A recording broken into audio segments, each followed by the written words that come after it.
What are the 3 biggest mistakes women make when trying to lead differently, and what should they do instead? I think they just show up different and start acting different. So I think you need to take people along your journey. So if you're trying to lead differently, and what is the outcome? What are you trying to do? I think bring people along for the ride. So if I'm working with somebody that's doing a 360, share with everybody what you're working on. So don't do that quietly. Don't just come in the door and they go, oh, well, who is that person? Just like let people go on that journey with you. Welcome to On Second Thought with me, Jackie Pfeiffer, a podcast for ambitious women and mothers who built a life doing everything right and are now questioning whether it's actually the life they want to keep living. Maybe nothing is wrong. You're not unhappy, burned out, or falling apart. You're grateful for what you've built, but still honest enough to admit you may want something else. This show gives you permission to question your life, get clear on what you want next, and explore a different direction without blowing up everything you've built. Because sometimes creating the life you want starts with one honest realization. On second thought, I want something different. Welcome, Annette, to On Second Thought. I'm so glad you're here. You're amazing. So, okay. I guess I'm like kind of new to the OKC scene. I mean, it's been 6 years total, but integrating myself into the OKC community, and I reached out to you and you were so gracious and got back to me. I came to meet you at your office, and it's funny, like one of the first things that I noticed was that you were just, it was almost like, oh, this is like so obvious that you should be a part of this. Like you knew me for 3 seconds and you were like, yeah. And I was like, okay, she must be a good judge of character. But it was kind of like it was validating. I kind of knew I was in the right place when I met you because it just felt so natural and you were just so like easy to connect with. So that's like how we got to know each other. And then I joined WEB, went to Montreal last fall. That was super fun. That was very fun. But so that's how we got to know each other. And then I want you to just tell everybody about your, like, what you're doing right now with your business, with Future Point of View, and kind of how that came to be. Okay. Yeah, it's been 25 years Wow. since I went out on my own. So I had a career. I don't like to do the math anymore, but I had a career before that. And I started a consulting firm. And then my husband joined me pretty close after I started it. And it was Future Point of View. And we did different things. But the goal was we had been working for companies. We were just going to step back, just, kind of eat what we killed, just have small consulting and just enjoy life. And we thought, I thought this is great. And that lasted about 4 years. And then we started building kind of a consulting agency. And there's 2 sides. We do digital strategy work. So over the years, it's evolved. When we very first started, it was digital marketing was just starting to be talked about. And fast forward 25 years, now we're like very kind of engrossed in AI, obviously, and doing a lot of AI. We do the strategy and advisement, but we also are building AIs and helping companies accelerate kind of that through their organization.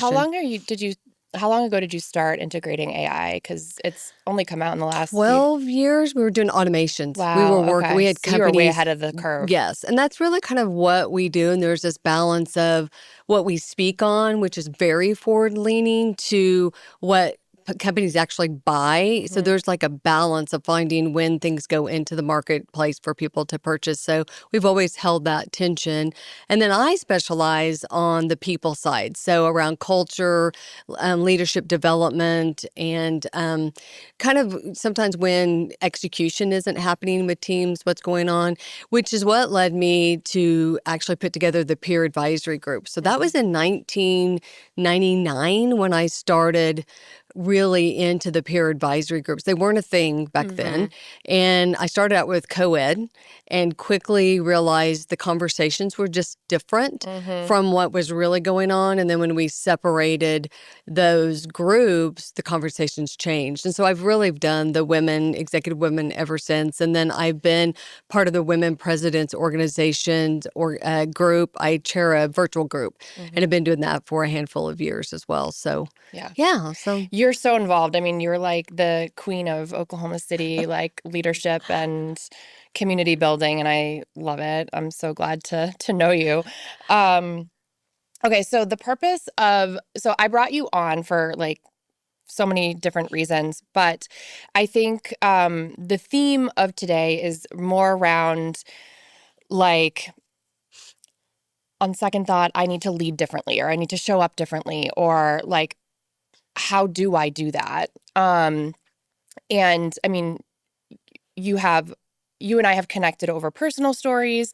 We've connected over our roles within organizations. We've connected like as you as a mentor of mine, advisor of mine. And so I think you just add a ton of value to people's lives. And that's why I wanted you on. But I think for specifically for this episode, talking about leadership is Hmm. probably the focus, and we can venture around depending on what happens and what we chat about. So all right, so let's dive in. I like to start with rapid fire questions to start. So I'll ask you 3 questions, and if you can answer in one sentence, great. If it's a couple of sentences, that's all right. Okay.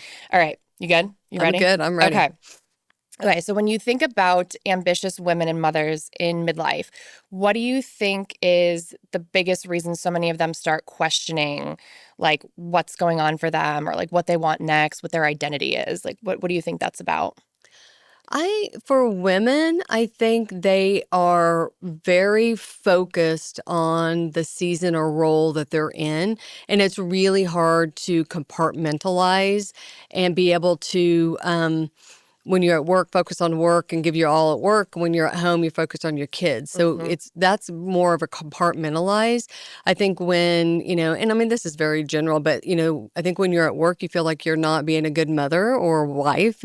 If you're being at home with your kids and you're not being, great at work. And I've struggled with that all my career. I mean, this morning I told you I was with my new grandson Yes. and was able to have a little bit of time with him. But still in the back of my mind, I still have work. I still have things I need to do. And so I think that's a big part of it. I also think what happens for women as they mature in their careers, because um, I think we felt like the value came from being highly involved is what made us great leaders, or being highly involved with our children makes us great moms. And the maturity really is in stepping back. And I think as we get older, we learn that. Like, we don't have to be highly involved. It actually gives space for other people to step up.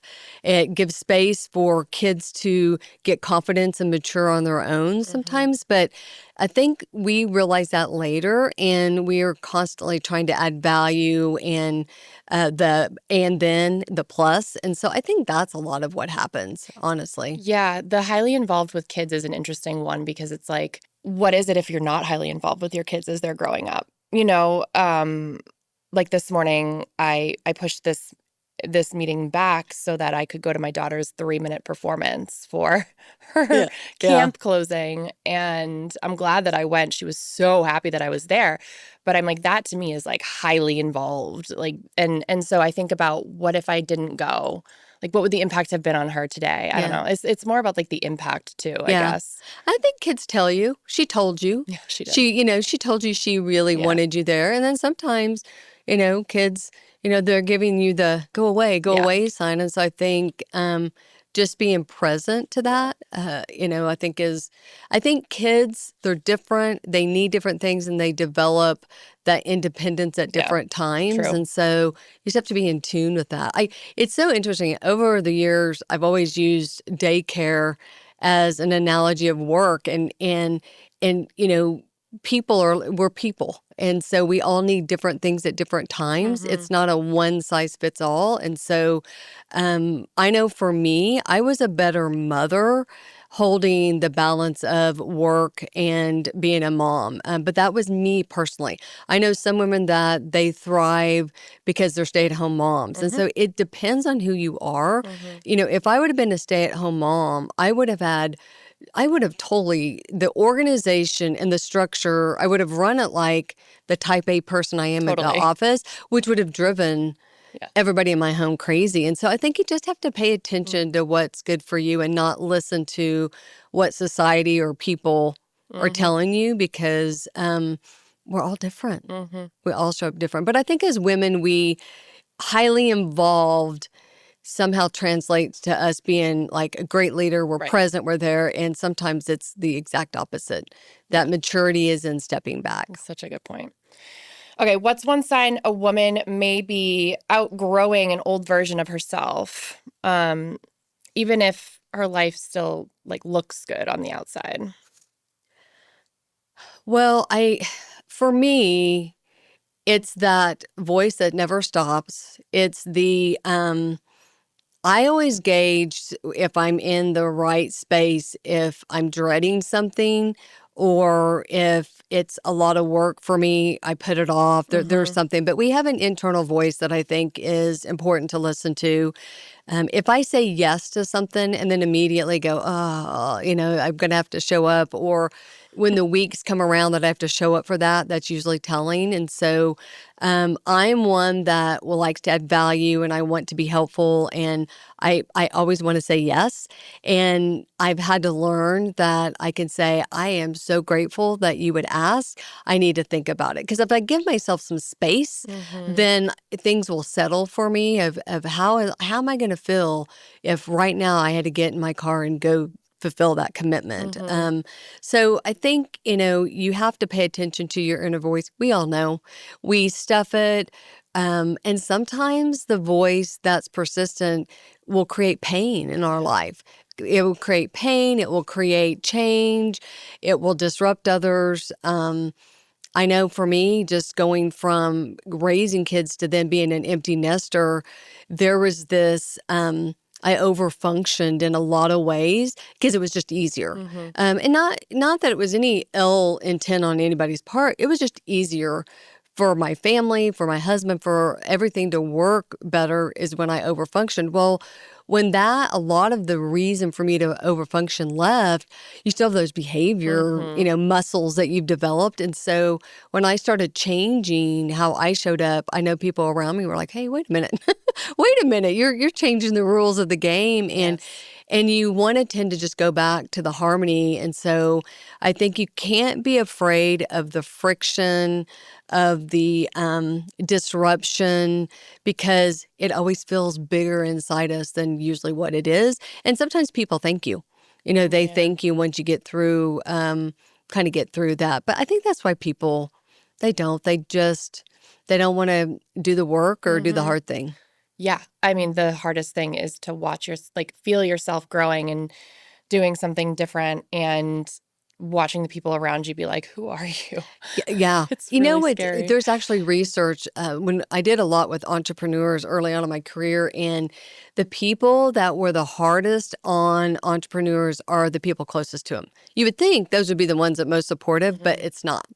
It's Sometimes it not. is the people that are the closest to you, but you've taught people how to Right. relate to you over this time, and Yes. you've behaved and functioned in a way, and then you change the rules, and that's usually what is reflected Exactly. back to you. Yeah. And now it's like we need to reteach everybody how to treat Exactly. us and how to, yeah, Exactly. Yeah. totally. It's the boundaries. Yeah. So Yeah. like boundaries and like when you start dreading things or knowing like your inner voice starts talking to you, you kind of know that you're starting to outgrow a version of you. Hmm. What's one thing women should give themselves permission to question more often? I think just who they are, like what season they're in, Mhm. and are they like, I just think, are you doing what you're passionate about? Because I think it's different, I mean, when I was younger in my career, I loved what I was doing because it gave me the ability to be a mom and show up like I wanted to as a mom. And then I got to a point where that didn't serve me well. And I've always been able to give myself permission to figure out, okay, where's my passion today? And my husband's always been very supportive of that. I'm very grateful for that. But, Mhm. um, I've reinvented myself so many times, or been able to focus on different things. But so I have always given myself that gift. And then it's all about self-awareness and self-care. And I think as women, especially, I've been around women, um, gosh, for, pretty much my entire career, we're pretty hard on ourselves. The first thing that goes is us. our self-care, what we need. And then I can't tell you how many times, people would go, if I asked you what your hobbies were, you're right in the thick of kids, you'd be like, hobbies? I don't have any hobbies, and Yep. but, I don't think men are like that. Men still go and do their golf, and they still do a lot of their activities. And I know I'm broad brushing that, but I think you just got to give yourself permission to be okay with, like, I'm in a season that I need to be hyper selfish on getting, because if we're not healthy, our Hmm. entire, circle isn't healthy. And so I Hmm. think you have to be able to focus on that. And passion's a thing. Like Yeah. that's, it's just and I can tell, and you've been in the meetings with the Women's Executive Board, somebody will talk and they'll be like, when I'm thinking about doing X, and then you can just see their entire demeanor Hmm. change and they light up and talk about, Yep. I remember when you were talking about doing this podcast and you would be in one phase and then it would be like, wait a minute, who are you? Because you would just come to life talking about it. So it's having people around you that Yeah. recognize that and say, that's what you need to do. Hmm. But again, the people that usually hold us back are the people closest to us if we don't Hmm. have that support. Hmm. Yeah, for sure. Yeah, permission is a big thing. Hmm. Feeling like, and that's a lot about what this podcast is about, is helping people understand, like, you can ask different questions. You can and self-awareness is a big piece of it, understanding exactly like why you're feeling a certain way and like Yeah. dissecting that, and then having the permission, whether you need the validation or permission or not, like it's just helpful to hear from other people, like, this is what I did and this is how you should think about it. And You did that for me too. another thing is you don't have to prove you belong in the room.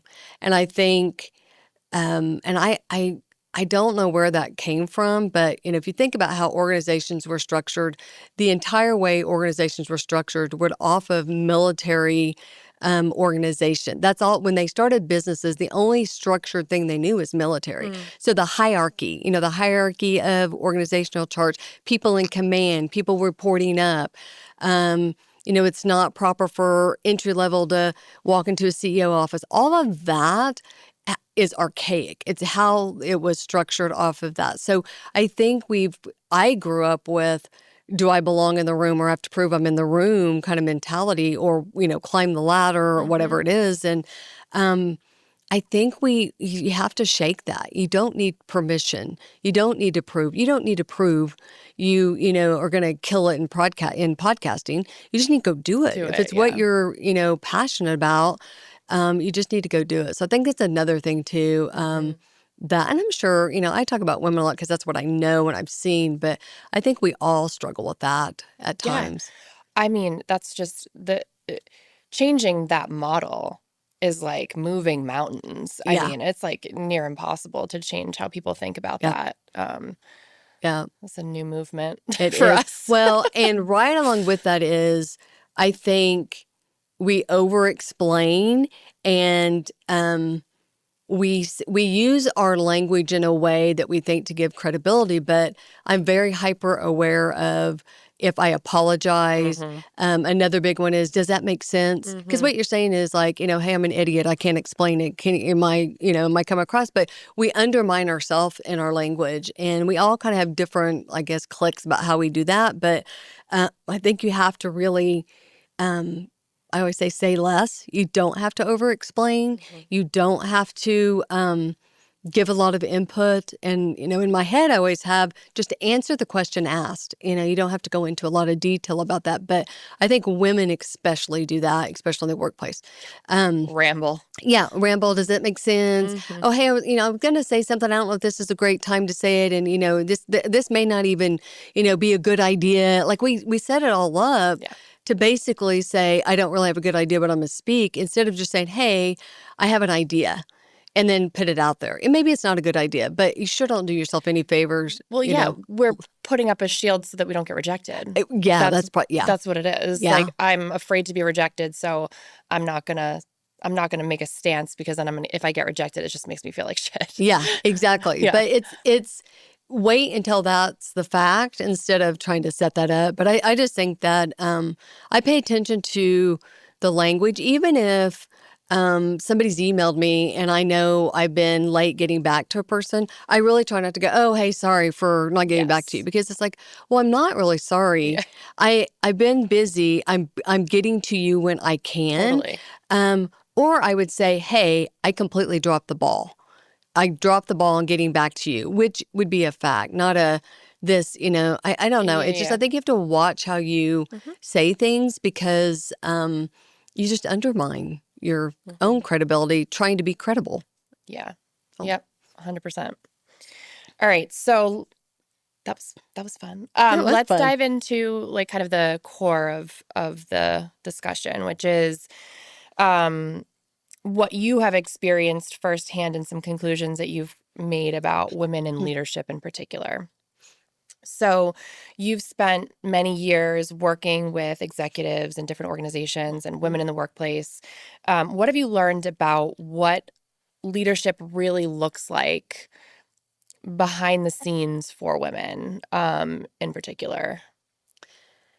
The leadership is hard. It's the hard thing. And I think people, they want to be in leadership because they want a title and they want the money. Hmm.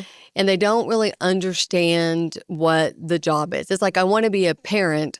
And then, the fourth month that you've had 3 hours of sleep, a night, you're like, oh, wait a minute. I didn't exactly know what I was getting myself into. It's the same thing with leadership. 100%. Leadership is the connecting dots, aligning things. Are we communicating? Are things expected, said that are expected? Do people have what they need? Am I showing up for, the team? And it's not a broad brush. It's not a I bark, you do, it's Right. not transactional. And so I think it's not having everything together. You don't have to hold everything together.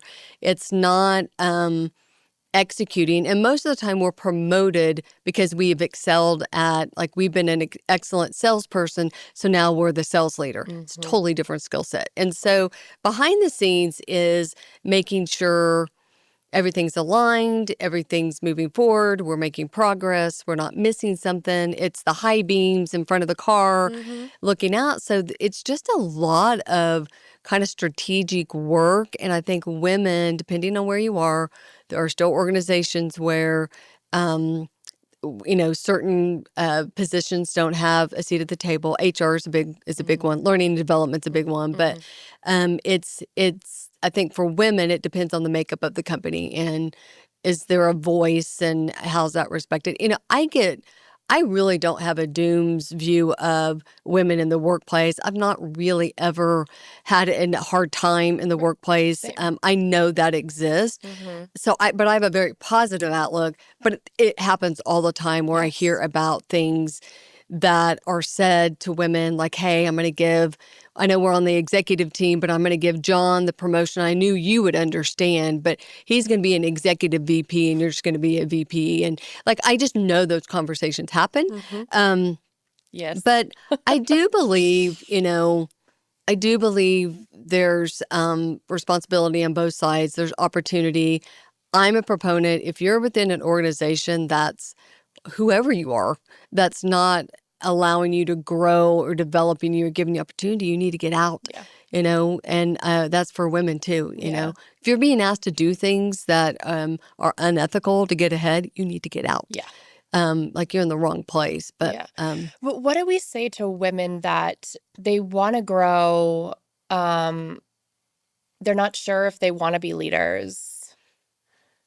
And they're like, but I also want more money and more credibility and more authority. But like, I'm not sure that I'm due for like being a VP of a function. Like, how do I grow in a different way? well, we're in a great time for that with AI, like skills, your Mm-hmm. skills and what you're able to do. Um, that is a marketable skill that can increase what you make, your annual salary. Mm-hmm. So I think you have to look at normally what that means is I want to stay as comfortable as possible, but make money. So I would say, well, maybe you go out and you contract with, several firms and you can make more money that way. Maybe you need to leave a comfort zone to go to a new company that has, maybe they're more forward in skill sets they're looking for. But first of all, you have to hone your own Mm-hmm. instrument and Mm-hmm. make sure you have those skill sets, because we're in a market where you can capitalize. It's not about age. It's not about even experience anymore. 100%. It's just about what is the skill sets you have. And I just interviewed a young woman, 25, on my podcast this week that she was at USC and created a company that listens to emotion and emotional intelligence. And they work with a lot of contact call centers Mm-hmm. so that they can use AI to help field most of it, but they have the human sentiment that's coming through. She's 25. That's very And I cool. said, well, how much did you know about AI? She goes, oh, I didn't know anything. I'm in neuroscience. She was a scientist. So young, no experience, just raised $5 million dollars, and she's doing things. So I just think we're in a time Yeah, where you can really do a lot, and younger generations value that they balance do. more than we did. Mm-hmm. That wasn't an option when I was coming up in my career of the Totally. work-life balance, but you can find that now. So, but you Mm-hmm. got to get out of your comfort zone to get that. Yeah, and the reality is that, we experience this at the company that I work at now, which is like there's also only so much room for higher level jobs, Yeah, right? And so it's not that we don't want people to grow and experience new things and opportunities. It's like we don't actually have a need for that. And we can create the need, but like also when you're trying to be profitable and you're trying to make yeah, money, like it's a very hard message to get across as somebody who's like the head of HR and having those conversations with people. That's a really hard conversation to have because you yeah, want them to stay, you want them to be happy, you want them to be engaged. And at the same time, like maybe the best thing for them is to go somewhere else where they get a different yeah. opportunity. Well, I think too, younger people despise meetings. And when you're in leadership, that's all you Yeah. do. It's like you go from meeting to meeting to meeting, and then everybody goes home, and then you get to do your work because you've Exactly. been in meetings all day. And so it's like, Exactly. be careful what you really Mm-hmm. want or wish for, because sometimes it sounds great to be in the room, but being in the room, you're in the room, Mm-hmm. and you can add value in a lot of different ways. So, but I think it's also it's a not knowing, it's an unknown, and people, if you're just connected to the money, leadership is probably not the path. It's go figure out how to do that, or side hustles. Like I Right. am a huge Portfolio careers. Yes, Yes, that's I'm a the new huge thing. proponent of that. Is what's your side hustle? Mm-hmm. Everybody should have that, because normally it's a passion outlet, Right. especially if you're in a position that maybe you're fine, you like your job, but it doesn't give you that outlet of. I know a lot of people that have creative outlets, Mm-hmm. and some of them have made them side hustles, which I think is great. Yeah. Yeah. The new thing is like portfolio careers of people kind of finding different avenues, different streams of revenue and income for themselves using, all of the different skill sets that they have. And Yeah. especially like you said with AI, things are so different now. Um, okay. So this is an interesting question. So when you're in rooms with high performing women, what are they saying that they may not feel safe saying publicly? Like when you're like even in like the WEB in hmm the Women's Executive Board that we're part of, what are you hearing that people would love to say publicly but are scared to or they don't really know how to? This has always fascinated me, Mm-hmm. because I will go on a recruiting call meeting, and I'll meet like an amazing woman. Like I would meet you, see your resume, see what you're doing, and go, oh my gosh, every single person doesn't know if they're going to bring value to the group. Some may have imposter syndrome. Some may go, gosh, if they really knew I didn't know what I was doing, I'm in a area, or they're questioning. They don't really have the answers they question. I mean, every single person that I've met, it doesn't matter, in the Women Presidents Organization, they may be leading multi-million-dollar companies, and it all comes down to we're people. that are, have, however we have gotten success, we've gotten success, you still have those voices in your head. And so, Yeah, you're like, it came from somewhere else. It wasn't yes, me. yes. And I think too, they don't know how they're going to hold it together. Like they're always on the verge of like, I'm at the end of the cliff and I'm going to go over.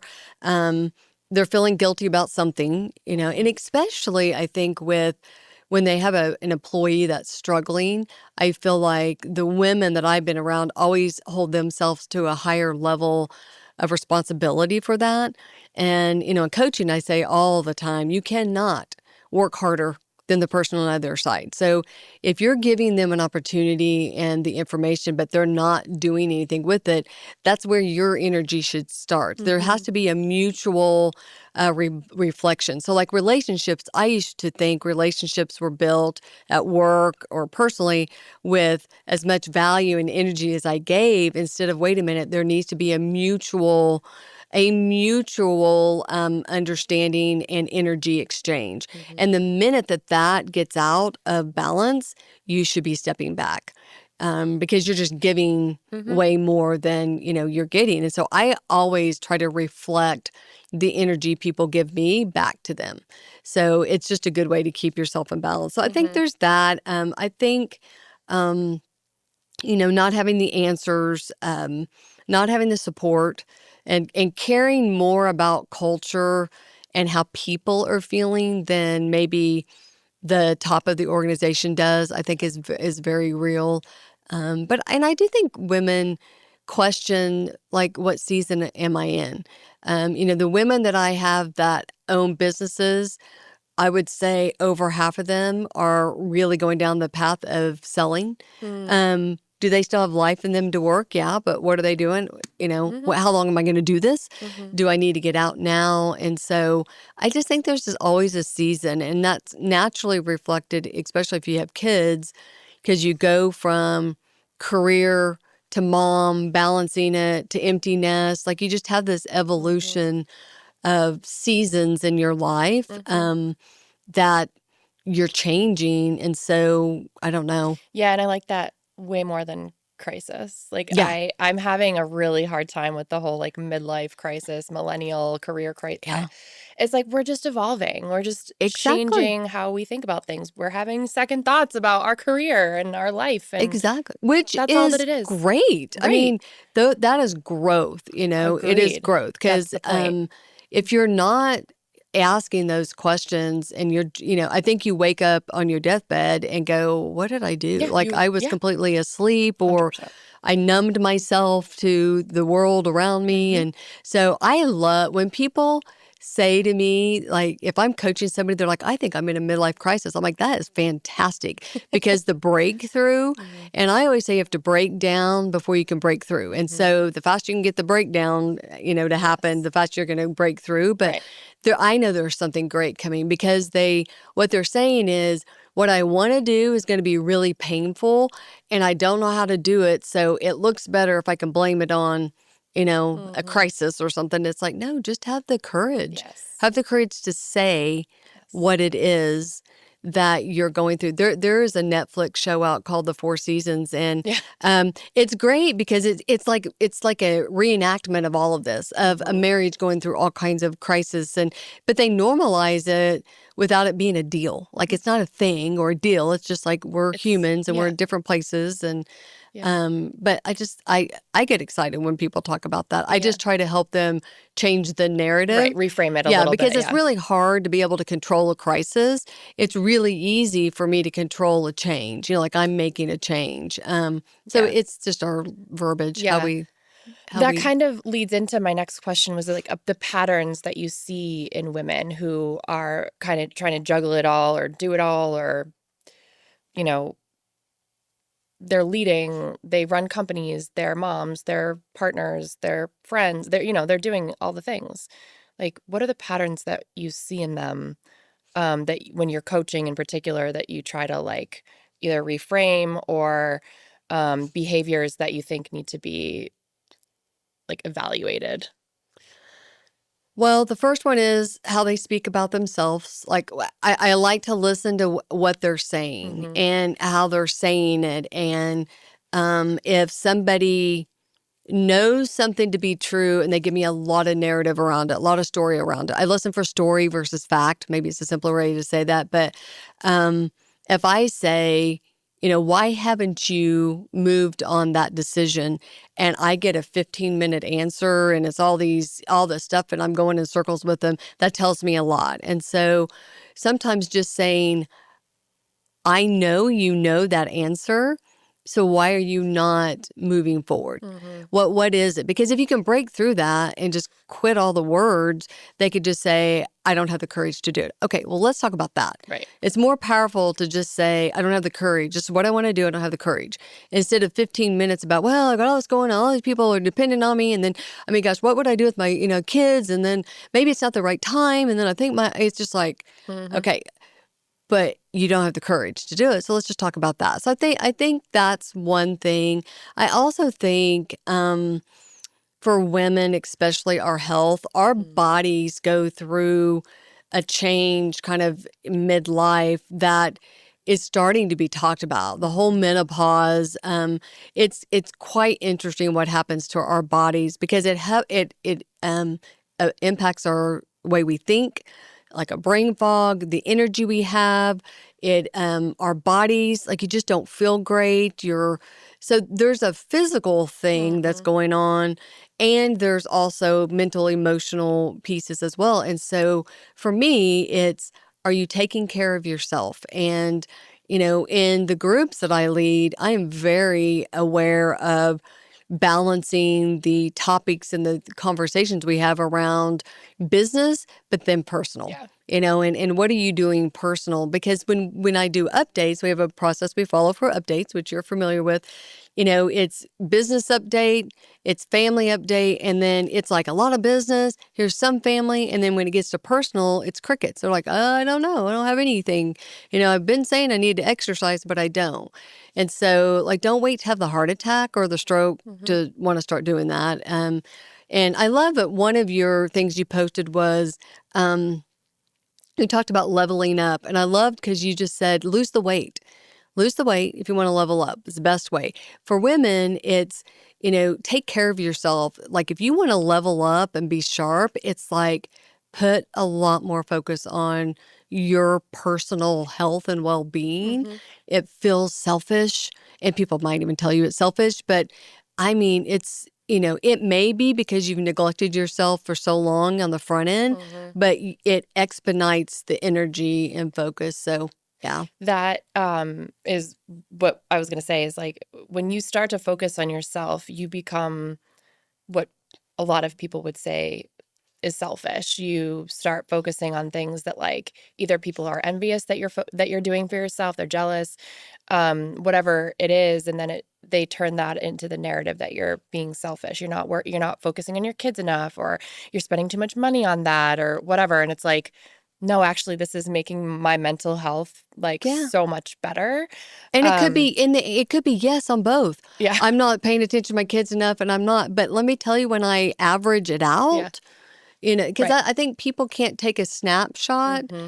without looking at everything. Yes, And we're whole so, people. exactly. We are whole people. Exactly. We I, need to. I, I have told people in coaching sessions, if people are telling you you're selfish, most of the time that's a compliment because first of all, you've taught everybody around you that you overfunction and you don't pay attention to yourself. You do for everybody else. You're retraining them, but it is a reflection back to you of like, great, people are noticing I'm taking care of Hmm. myself, Hmm. and not, again, don't bite I'm gonna into. start saying that to myself. Yeah. Well, it's the same thing as, when you start putting stuff out on social media and Yes. then you have the people that are negative. And I do see at times where people are, they bite back. And to me, like, it doesn't even, I have a philosophy that who I get input and feedback from matters.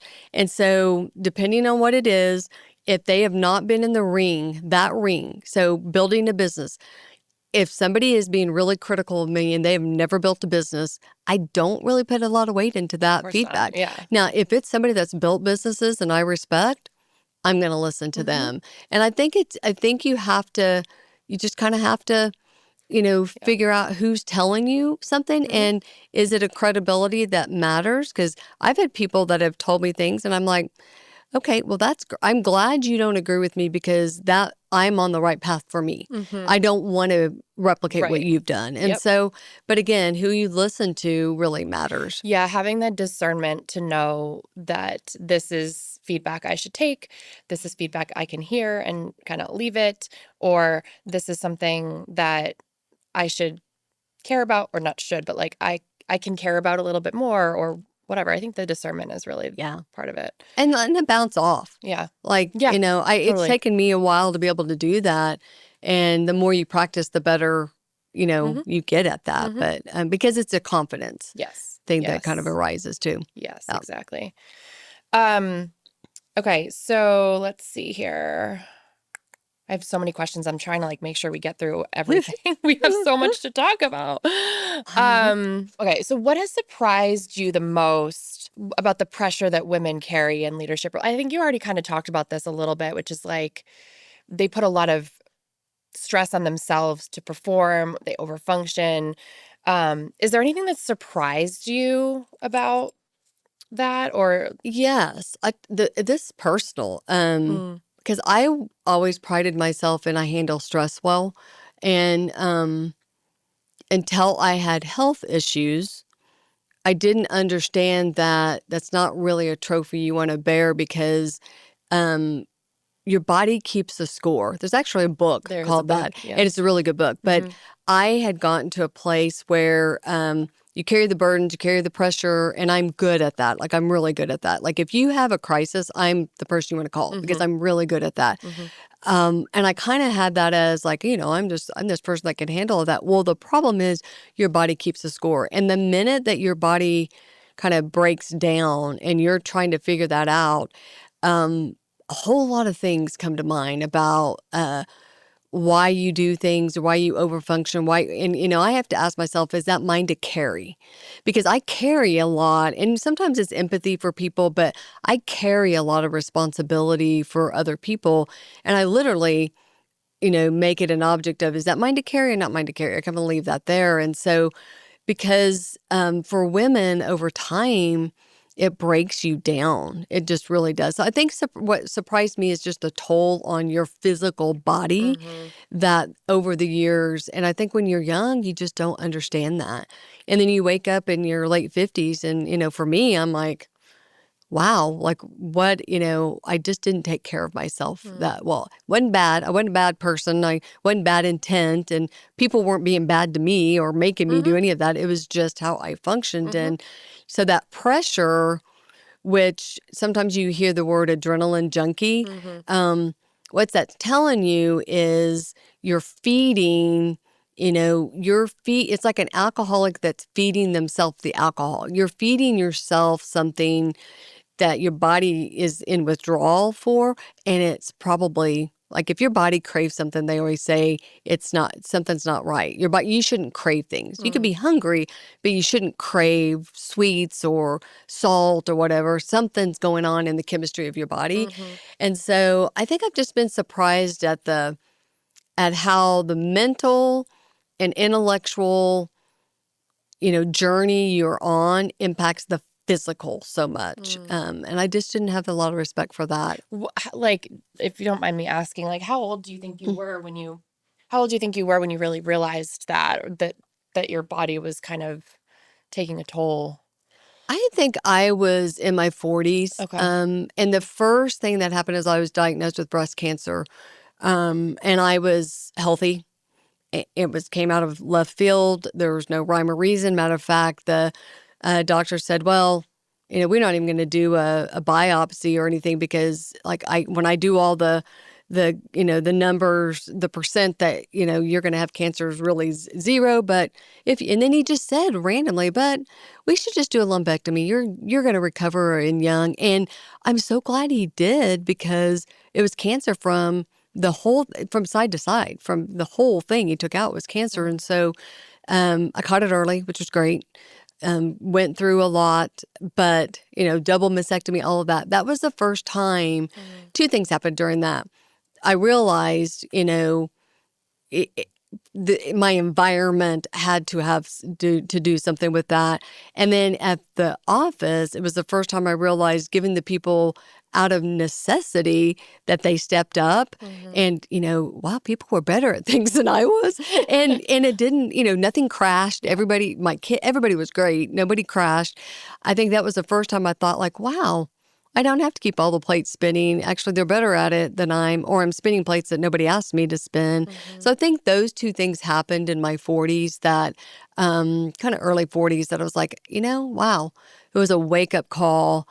Um, and then, for me, that lasts for a little while. And then I get back on the hamster wheel. Yeah.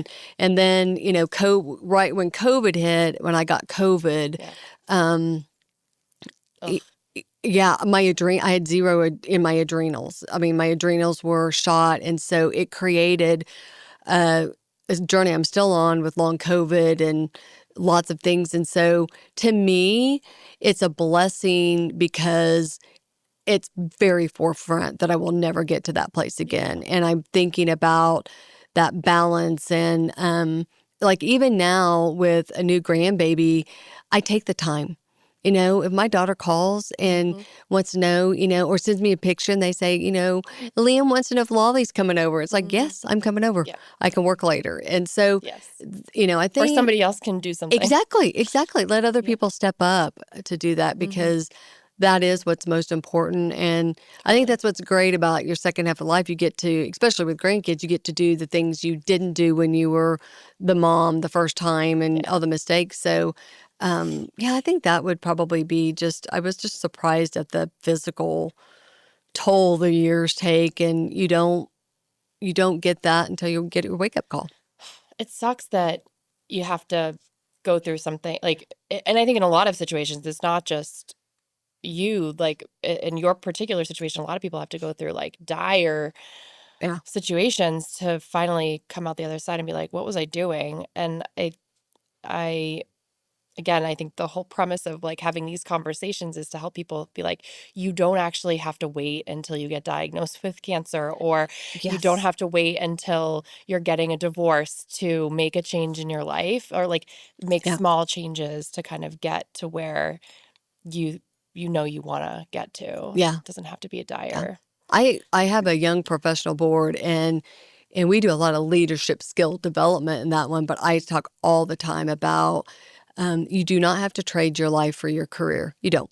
And I think I was blessed because I had my own business, and so I could make decisions that if I worked for somebody, maybe I couldn't make. But Yep.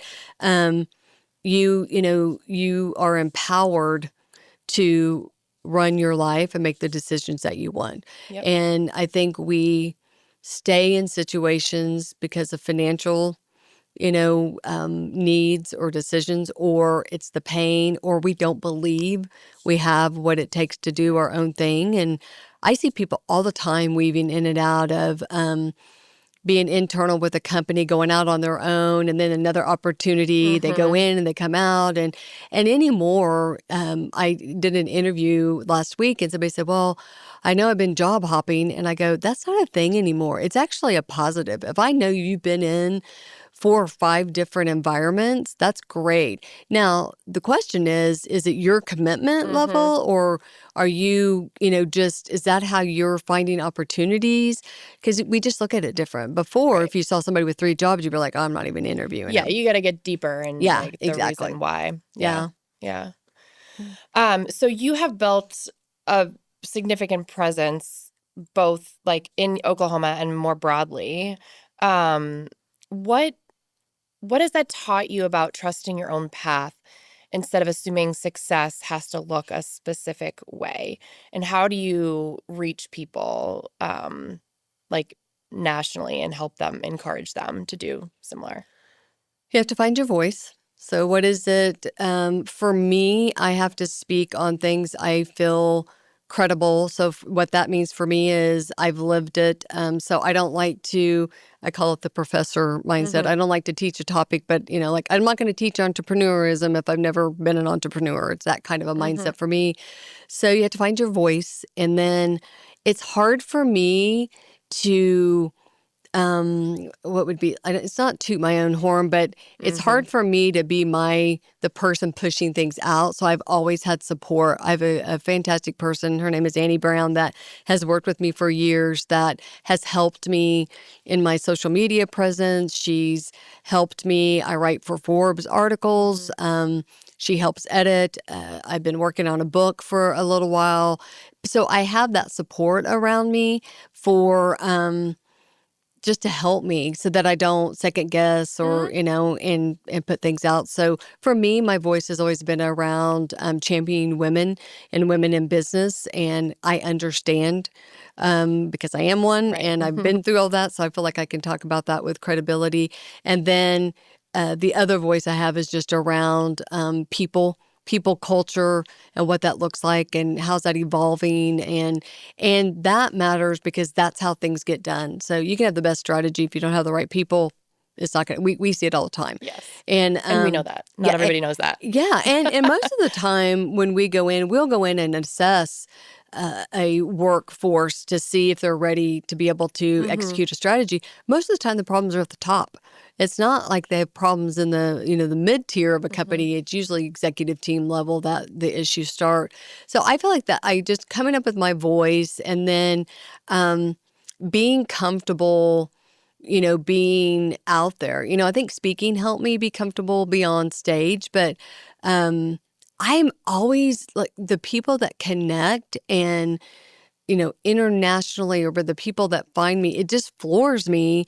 I'm not attached to an outcome with any of that. So when people reach out, like when you reach out, it's always to me like it is kind of, that is what was supposed to happen. We were supposed to meet. I always look at it that way. So, I had a young woman that reached out to me about a month ago and just in a really bad place.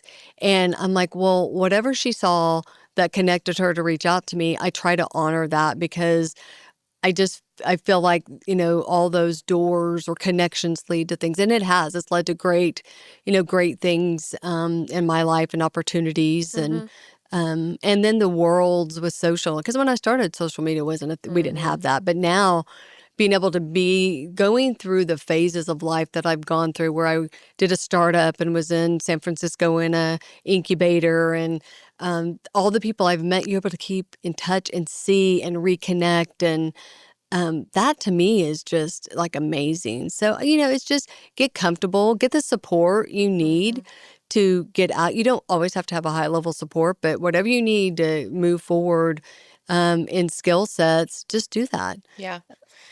One of the things, I was talking to somebody yesterday and I'm like, this is specific to people who are content creators and like online.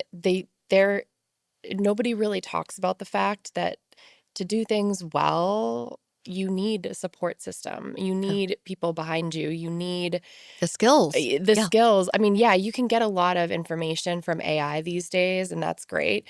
But frankly, with this podcast, it's like podcast producer, social media strategist, copywriter. Like, I have hired so many experts to help me get to a place where I can actually not to just feel comfortable to sit in the chair, but just to like build a business. Like, this isn't it's a side hustle, but like, this isn't a hobby for me. This is something that like I really want to build. And so I wish people would talk about that more, because you have to have support around you and in specific areas of expertise in order to really like rocket ship, in my opinion. And you could learn how to produce it. You could learn to do all the things that you need to do, but is it the best use of your time? Correct. And so I tell executives all the time, what is the thing that only you can do?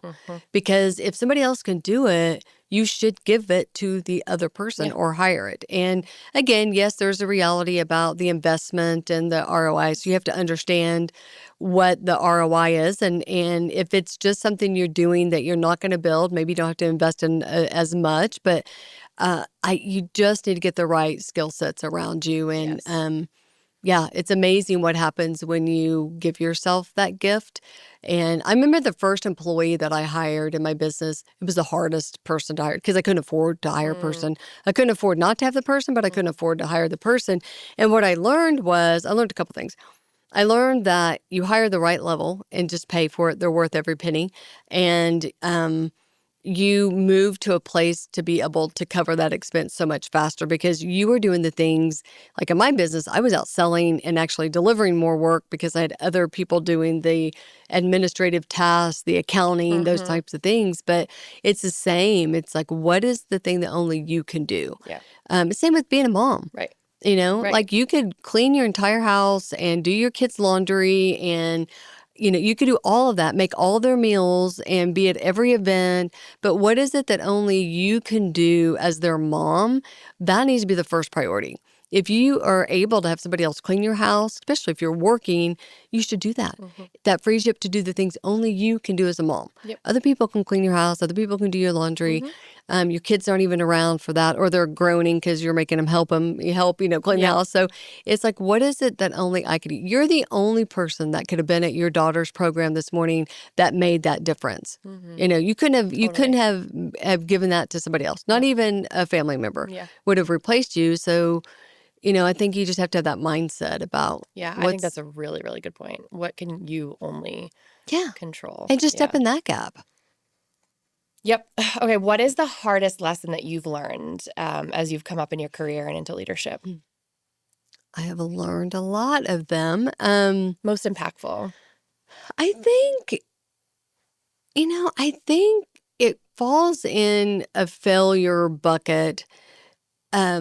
I think I've learned you outgrow relationships or partnerships, and it's not a bad thing. And I think, I entered into partnerships or relationships because of a fear or lack that ended up not being obviously the right thing that I needed.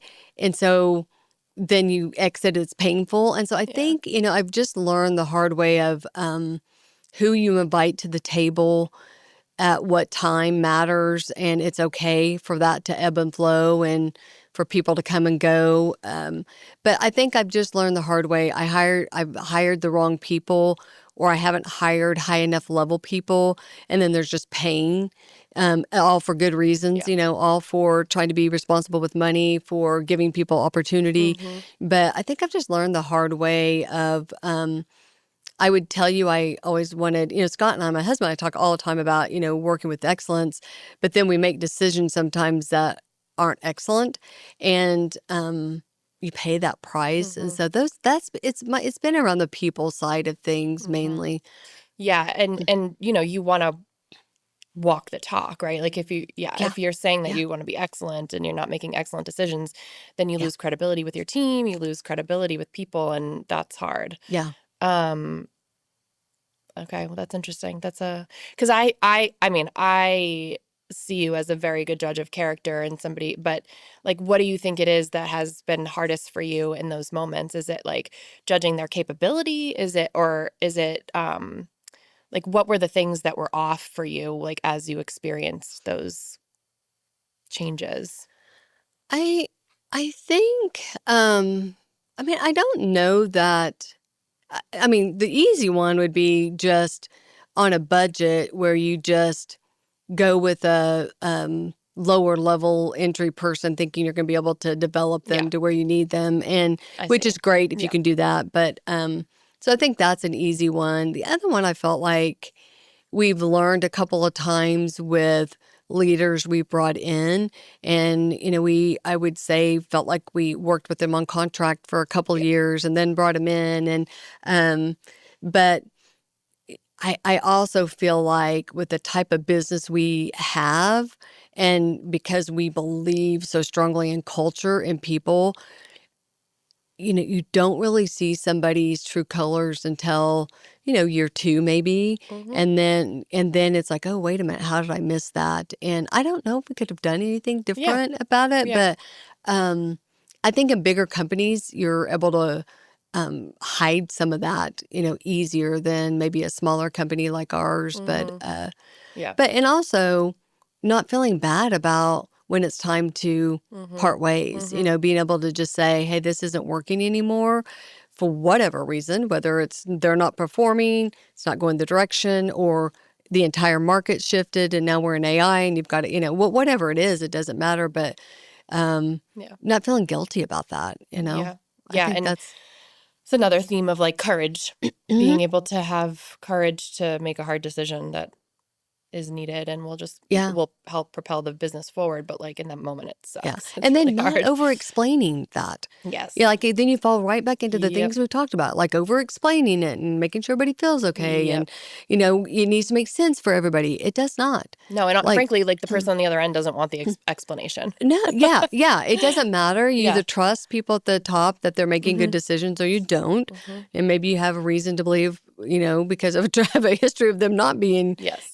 solid decisions in the past. But just being able to sit with that, I think because of the people side of what I do, that just burns a little more for me. My Hmm. husband's not so much that way. Hmm. He's, we balance each other out. He's not so much that way, but so that's kind of good thing to not put, that's the other thing is don't put people like you around you. You need people that will call you out on your Hmm. stuff, that's strong, that, Hmm. you know, have different viewpoints. And because conflict is actually really healthy, need, because that's just two different thoughts Hmm. coming together, right? Hmm. So that's healthy. Hmm. It's just how do you handle the conflict Right. is do you have a high enough EQ where you can actually use that differing opinions to be better.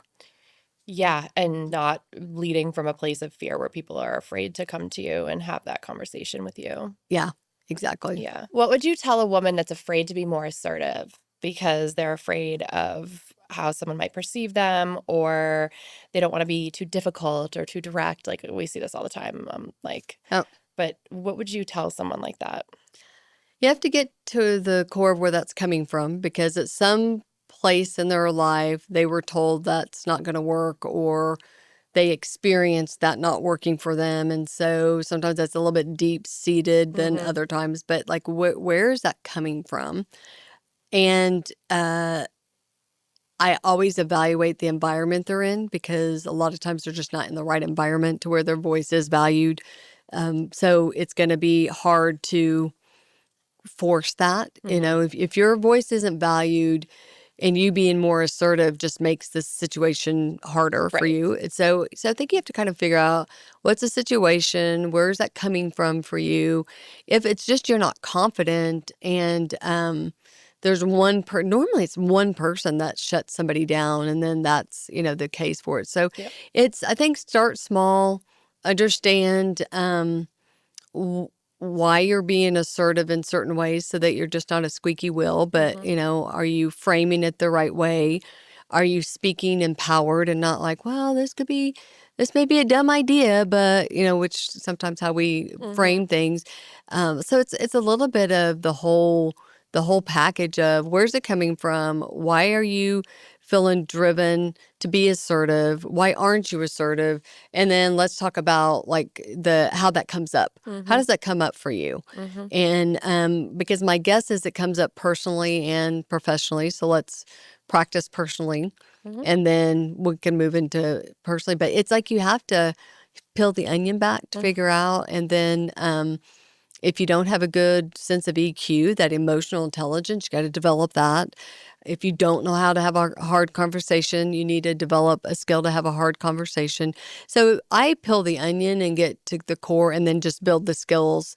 And Mm-hmm. then when people practice, you get a lot better at that. And then the confidence comes and sometimes they're in their complete wrong environment. Yeah. Yeah. The other thing that I was thinking about is like, what does too much mean? Like, what does difficult mean? And who cares? Yeah, because frankly, if you're delivering and you're good at what you do and you're a woman who is being told they're too much, you're in the wrong environment. Like, period. Yeah. Like if you are good at what you do and executing, like It's maybe it's about how you're interesting. showing up. Like maybe it's like the Yes. tone or the perception of how you're approaching a situation. It could be. A lot of times it is just a natural role. Again, you got to go back to the division of roles a long time ago and the role of a man, the role of a woman. whether you agree or not, it's just what it was, and we've evolved. And I think there are still mentalities in the workplace, biases in the workplace, where if a woman says something, they're witchy. Like, oh my gosh, what's wrong with you? If Joe says it, that's just Joe, and because men can be gruff, women are supposed to be nurturing. And it's not like, I don't know that it comes from a bad place. I just think that's a little bit of the way we've been made. And so, I think when sometimes, like my kids would tell you, I'm all fun and games until I'm not. And I think it depends on your style, your behavior style, and how you show up, so that is confusing for people. But, I think women nurture, women have empathy, and I know this is a broad brush, but for the most part. And then when they finally do say something, especially if there's not a balance of diversity in the room, and not just gender, but diversity in how we think, sometimes people are like, oh, wow, what's wrong with you? Did you wake up on the wrong side of the bed? And it's like, and in your mind, you're like, you didn't tell Joe that. Like, Joe came in and was cussing and he's mad, and he, just gave somebody in the hall, but Joe's great. Joe just needs coffee and he's great. And so a lot of that I don't read too much into, because it's like the older, I had an older man, late 80s, called me sweetheart. Like, I don't go, oh, I'm offended that you would call me. It's like you can't read a lot into it. It's just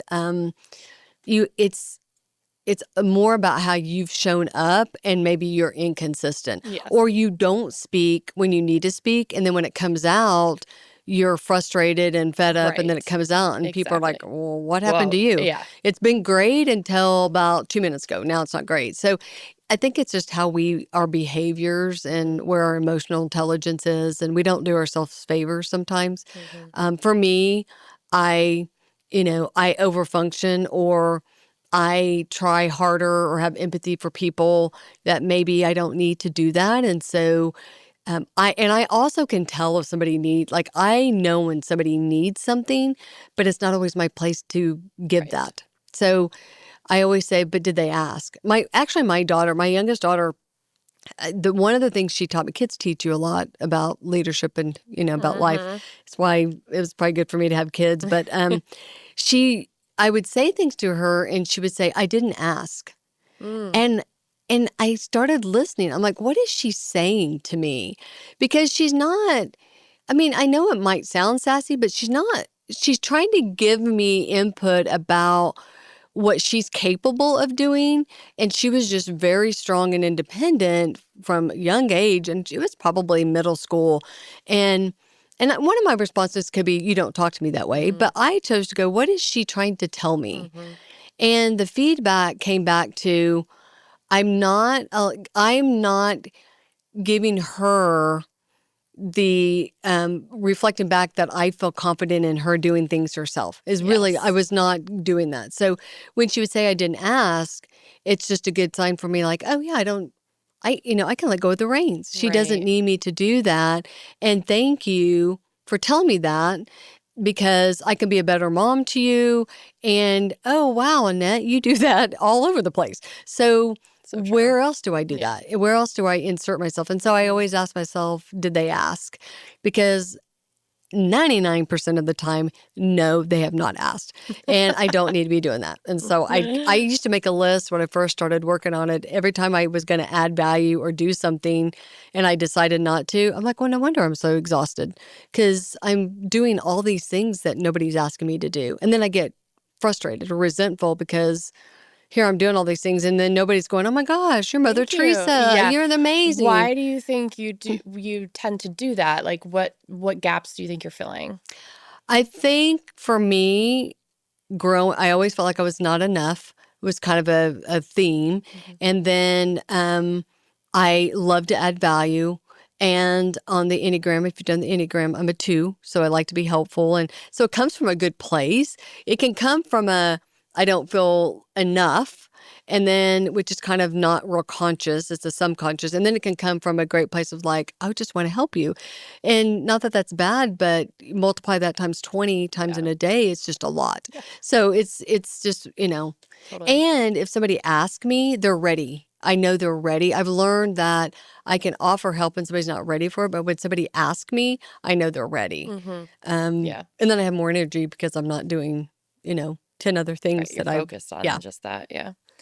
Okay. So I want to jump into like, I want to explore women that are excelling in leadership and kind of what that looks like and paint a little bit of a picture there. So, in your experience, what do women do differently that lead excellently? Get out of the weeds. They stop doing things that other people on their team should be doing. They let other people be responsible for their development and their success. And so it's kind of like where we started, where, you know, staying close to everything is, they back off. The maturity is to back off. And so I think that it let people, like, give people space Yeah. to do that. Don't expect people to make all the right decisions or your decisions. But I think that's a big thing. I also see a very strong correlation to people that hone their own instrument. So if I play the piano, and if I'm going to be very good at it, I have to know everything about that piano. Mm-hmm. Like, I got to practice. I have to know if it's out of tune. I have to know the different kinds of pianos because I might not be playing the same piano, the same environment, the acoustics. And so you start honing in on that instrument. And a leader, you're the instrument. And so the more work you do on yourself and the more self-awareness, the more I became very transparent about my weaknesses in leadership, or where I come up short, or hey, I tend to do this, or I Mm-hmm. tend to think everything's fine unless you're coming to me, because that's how I am. I'm fine unless I'm telling you I'm not. Mm-hmm. I don't expect people to read my mind, but until I became transparent, it actually made me a stronger leader, because people understood and they could come beside me and strengthen what I was doing. Right. And, or the other thing I think leaders do that show their strength is when you make a mistake, just own it. If you handle something wrong, just own it, because you're modeling. You're Mm-hmm. modeling what you want to see. So if I drop a ball, which I do, I just say, hey, that's on me. Accountability. Yeah. Yeah. Hey, I dropped that Yeah. ball. Like, that's not on him. It's on me. Mm-hmm. I was supposed to do that and I didn't do that. Saw it in my email. It's been in the back of my mind for a week. Never did that. But it gives everybody else the ability to go, hey, that's on me. Hey, Yeah. great. Because most of the time, people are doing what they're doing really great work. Mm-hmm. It's just we got a lot going on. And so Yeah. I think the modeling what you want to see is big too, Yep. that I've seen. But the big thing is get out of, like, if depending on where you sit, get out of much of the delivery and day to day that you can, because there's much more on the alignment, and are we executing the high beam? Are we taking into account everything that we do? Mm-hmm. The communication, check in with your people. Mm-hmm. People that, and not like, hey, are you doing? Did you get this done? It's been like, Jackie, how are you? Mm-hmm. How are you doing? What's going on? We're putting a lot on you. How are you doing? Because I think that's missing in our environments now, of just Mm-hmm. that, are you okay? What Mm-hmm. do you need? Yeah. And you may just be having a bad day. It's like, go take some time, because you're going to be better for that. Yeah. So No, I mean, I obviously believe that that's important. Again, it comes back to kind of you're a whole person and you just happen to work. exactly, Like, exactly. yes, And the we need more money I to care live, about but your kid and you as a mom and you showing up for your daughter, yeah, like today, us pushing the time back, if I would said, oh no, I can't do that. Like, I'm like, that feels, how does that feel? And then yeah. you go, wow, she works with women. And then that doesn't Yeah, make any well, sense. if I mean, I would have understood if you had other things going on. You're a very busy woman. Like, I Yeah, get that, but but yeah. I've been there, Yeah. I've been there. I've been there where I knew there was a program and I completely forgot and, scheduled something on top of it too. So Mm-hmm. it's the being the real person Yes. and wanting, how would I want somebody to treat me in Mm-hmm. that situation? And there's times I need to leave. And if I'm at a certain level, I can just leave. Not everybody feels like they can do that. So Yeah, giving people that it's the ability. mutual respect and Yeah. like that's, we talk about like employee engagement. I mean, that's like the core of it is um feeling like it's a two-way street. We were talking about relationships in general. I think it applies to the employer-employee relationship Yeah. too, for sure. Um, what does it look like when someone or a woman shows up as leading with self-trust versus fear? What does that look like? Because I'm sure you've probably worked Mm-hmm. with women who do both, have done both. Zero energy on the what if this happens, what if that happens, like mitigating the worst or double checking. Some people would probably maybe even like micromanaging, Mm-hmm. those types of things. And so I think if you have a lot of self trust, you're going to trust your people.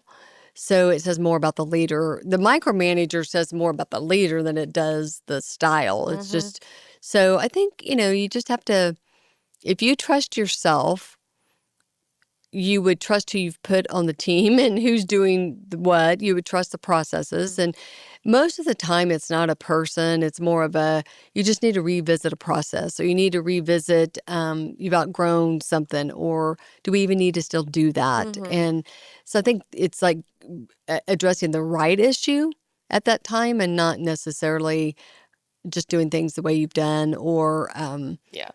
and I think too, Groundhog Day is a great Mm-hmm. example of if you can wake up every day giving people benefit of the doubt and Yeah. not holding them, from what happened last week, a month ago. But I think we do that sometimes. It's like, oh, Jackie's let me down. So now I've got to constantly have my Jackie radar up. And Mm-hmm. it's just like, if that's the case, then Jackie may not need to be here.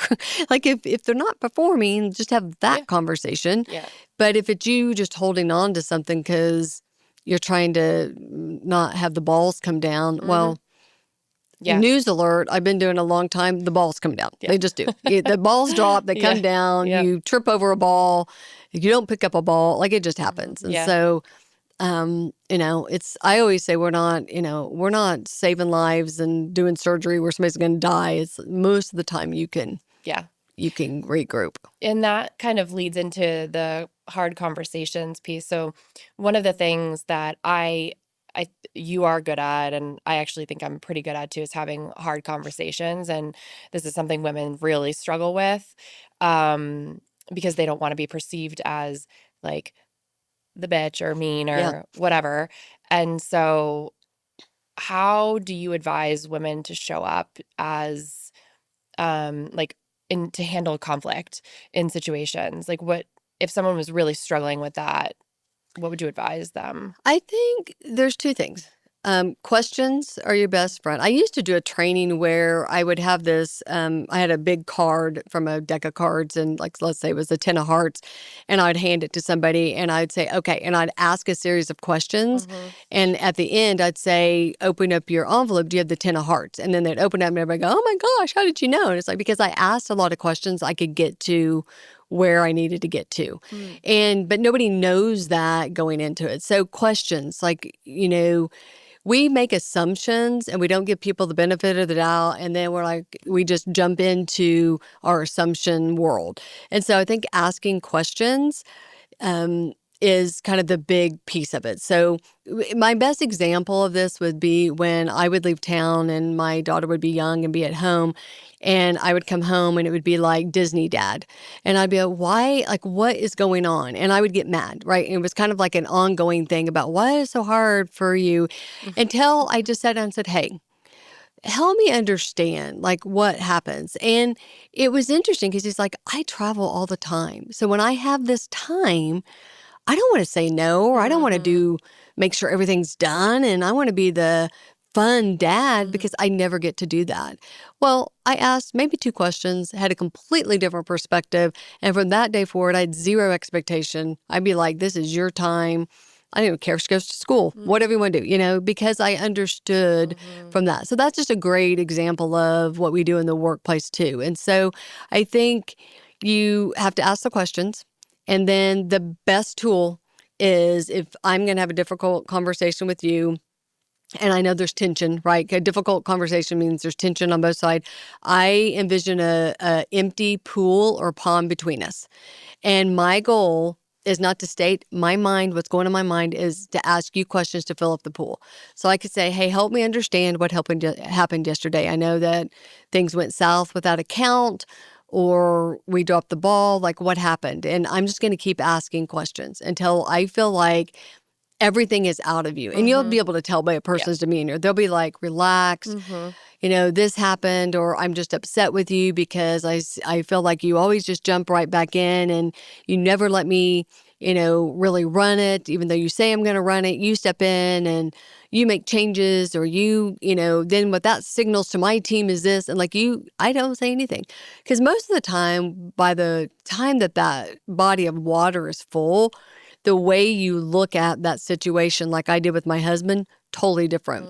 So normally I come in with the torpedo. This is my argument. Here's what I'm going to say.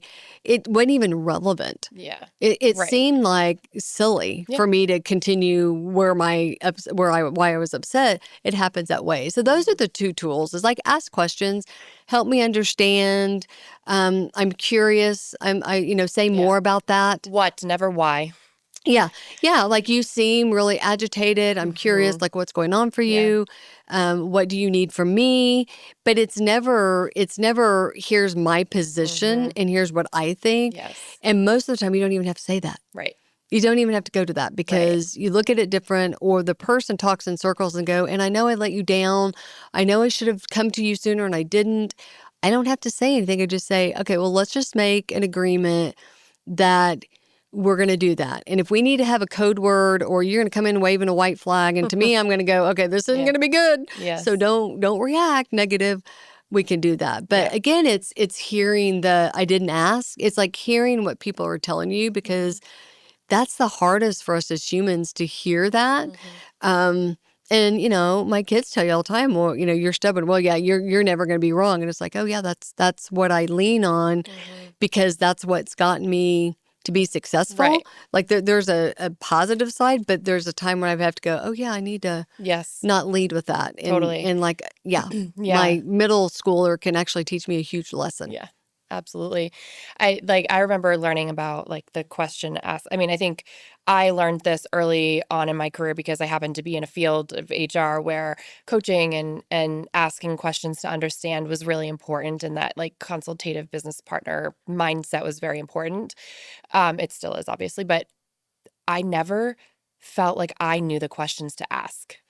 I have a whole document of empowering questions. Well, now you can ask AI, I'm sure. Yeah, well, I'm sure you could do, but I used to give that. It's like empowering questions. Yeah. Yeah, I remember asking my boss at the time, I'm like, I'm having a really hard time with this because I want to sit down and have this conversation, but I don't even know where to start. I don't know what, so that for anyone who's earlier on in their career and they're trying to figure it out, obviously, I ask Claude, sure, but for people that have been through it and have had these real hard learnings, we could give that. What are some questions that you ask to get started, other than tell me more or whatever?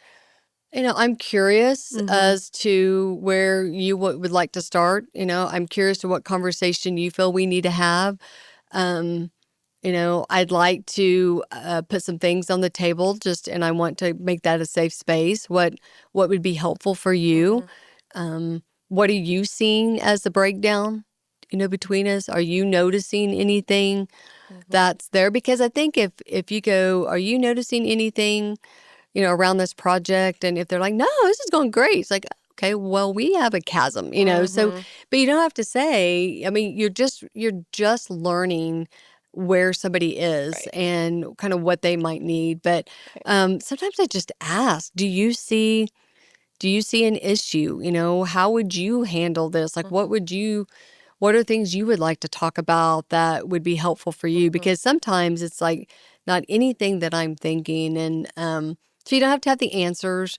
It could just say, could you say more about that? Or I'm curious. Do you give people a heads up when you want to have a hard conversation with them? Yeah, I think you need, it depends on who it is. Like for me, I think there's certain styles that I can go, hey, can we just talk about this? And I'm okay. I'm okay on the fly to do that. Some people would be mortified. Yeah. They'd feel like, oh my gosh, I was just blindsided. So you have to know the person.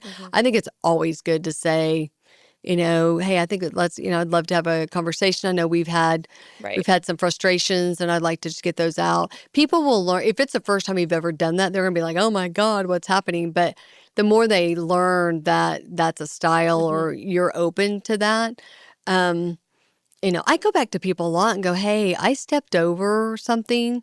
And I just like to go back to that. That's if I didn't address something when I needed to. It's like, I stepped over something. that, Can we go back and talk about it? And because when you said this, I should have said, I really don't want to do that, but I didn't. And but I just need to come back and tell you what happens for me in this situation. And so going forward, it's nothing personal, but I may trip a little bit, or I may go, wait a minute, I need to think about that. I don't want you to take it personal. It's me trying to figure out, is that something that aligns with, what I need to be doing?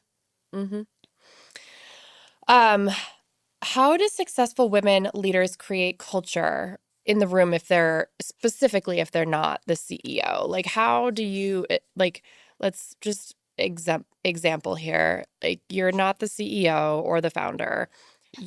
I guess you could use like my role as an example, right? And the CEO is a male and they care about culture, but they don't know how to act to get it the way that you want. Like, how do you, or how do I as a woman in the room, help build that without you need buy-in. So like, how do you get the buy-in?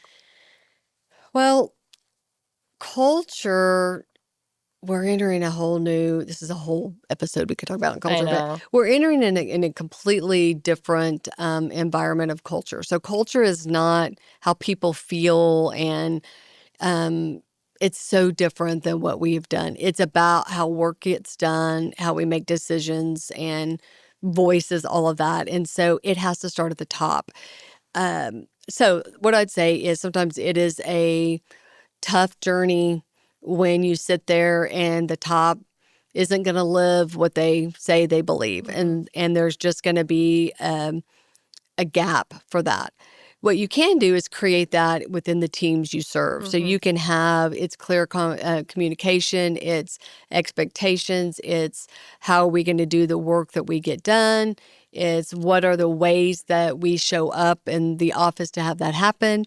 And so, for us in our office, nobody has an office. Everybody shows up, can work wherever they want to work. We have a very relaxed way we can dress at work. I mean, we're business casual, but that's a little bit more relaxed. We value people bringing their kids in, people can bring their dogs in. We had somebody bring their pet snakes in. We also value the voice, no matter where it's coming from. So, we have an intern, and if an intern goes, hey, I'm just curious, why you don't do this, we would value that, and we might go, well, let's have a process workflow conversation about that. Or, somebody says, this doesn't make sense why we do this. Okay, well, let's have a conversation. So our culture is, well, let's have the conversation. Not like, well, that's just what works. We're going to do that, and I'm going to brush you off. And so you can create that in little areas of an organization, and sometimes that helps. They start going, what's Jackie doing in her organization that she has this benefit? But the reality is, if it is not believed at the top, it's not going to be the great thing. And so again, if you are a person that that's really important to you, and let's just say for you, I'm not saying this is the case, but let's just say you're like, that's not never going to happen. It's like, well, if that's important to you, is there a place that would really love that skill set to bring that? There's, this person, I won't say her name, but she was in an organization, she's in the web group, but she was in an organization that did not value culture, didn't really even value people that much. And she was president. and she left and now runs a different organization. And what she has done with culture, and I mean, they've been through a lot of change and growth, and like just watching her blossom, Mm. and it's paid off in her career, it's paid off financially, it's paid off in all kinds of ways because she had the courage to step outside of something she was tired of having to constantly try to Mhm. fix, Yeah. and issues coming up and nobody listening. So Yeah, and it's like you wanna be the person that fix it, yeah, right? Like, you wanna be the person that makes it happen or whatever, and the reality is sometimes yeah. you just can't, and yeah. And it's okay. It's just if that is passion and something that really is a drive for you, Mhm. then you should go find a place Right. that rewards that. If it's just I can and I would love to, but it's not that important, then you learn to let it go because Mhm. it's just wasted energy. Totally. Totally Yep. wasted energy. Yep. Yep. I wish I had a better answer, but No, no, no, that's great. it just, It's true. yeah, it But just that I mean, doesn't. it is just the reality. I think that's the point is that there are things that just it is where you put your energy is what matters. Yeah. And okay, let's get into some actionable tips Okay.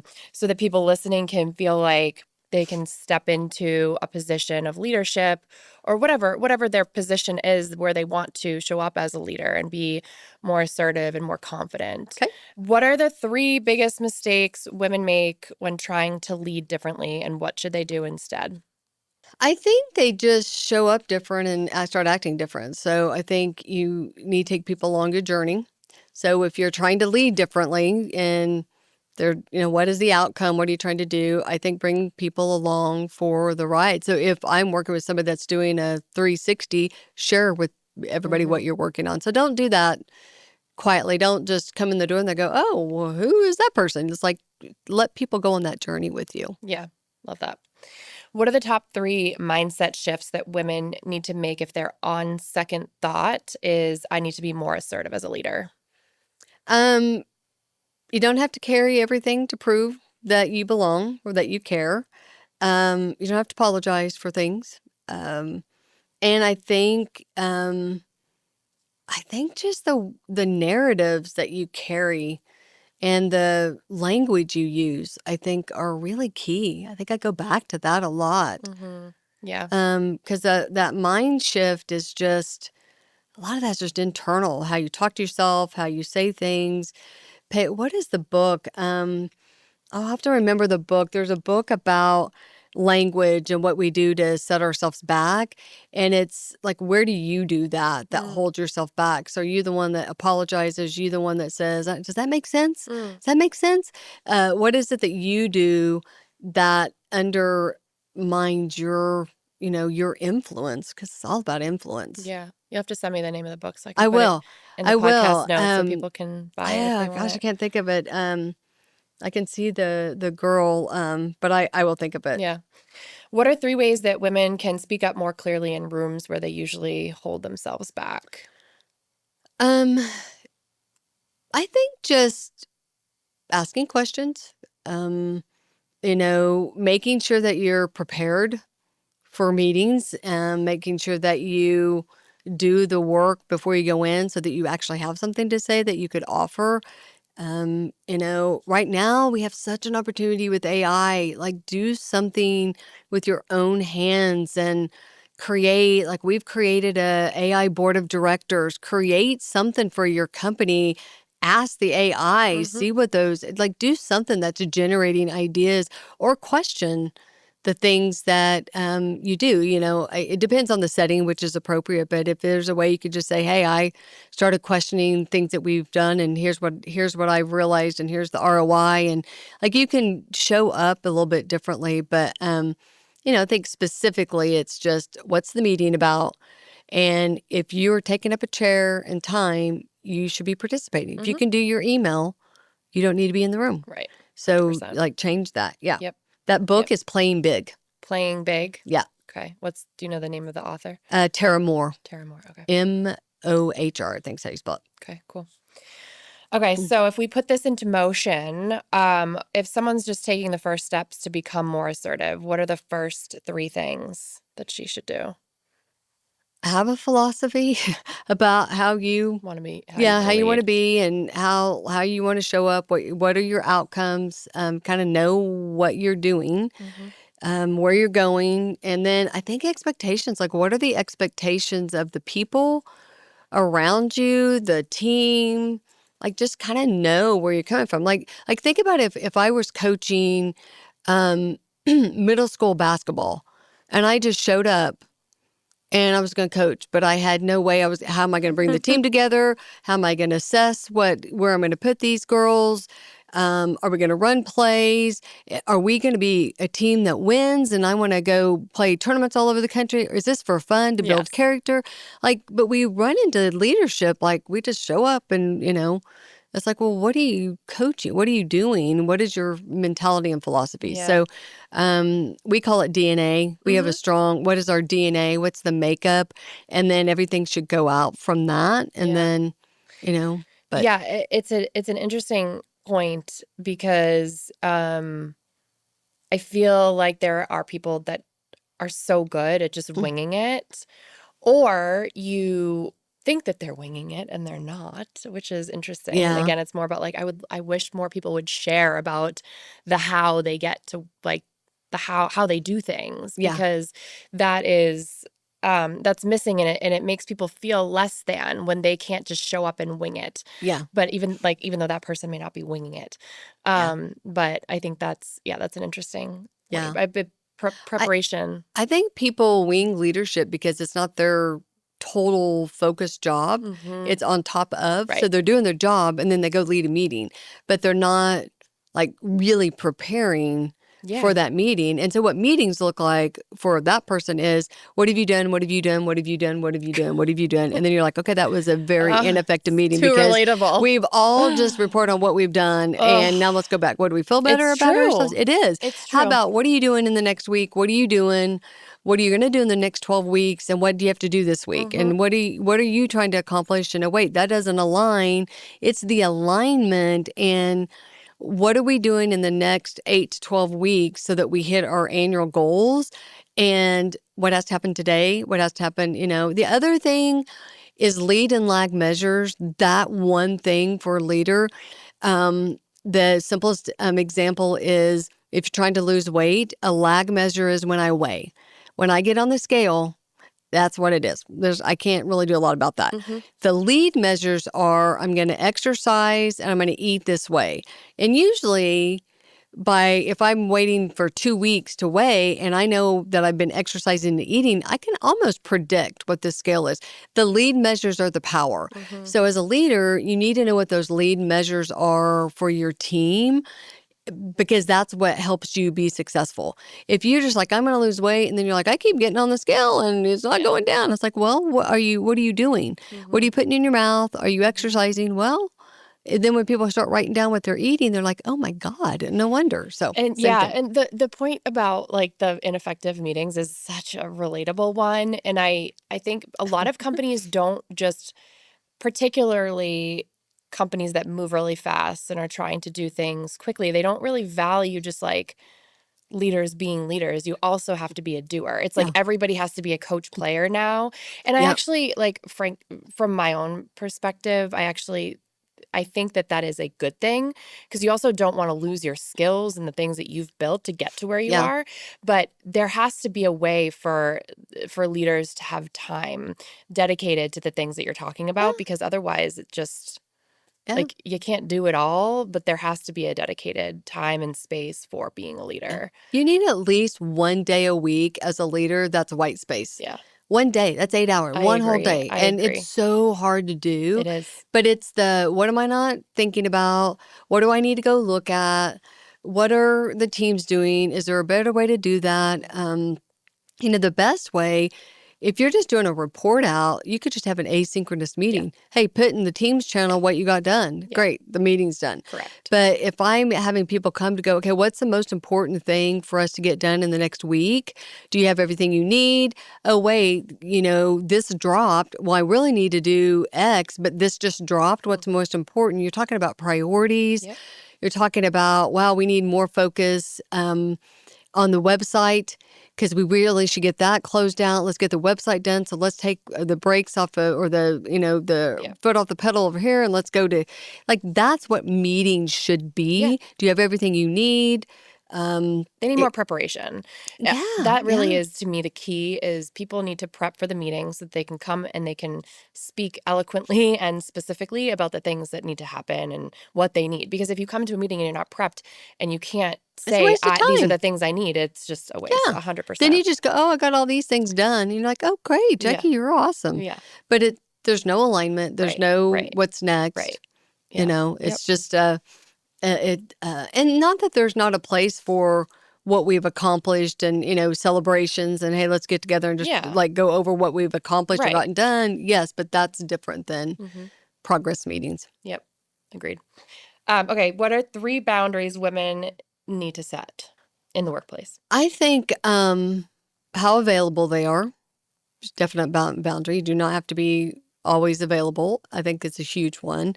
I think what you're going to carry, like the maturity of stepping back. So I think a boundary of when you step in and when you step back is really key.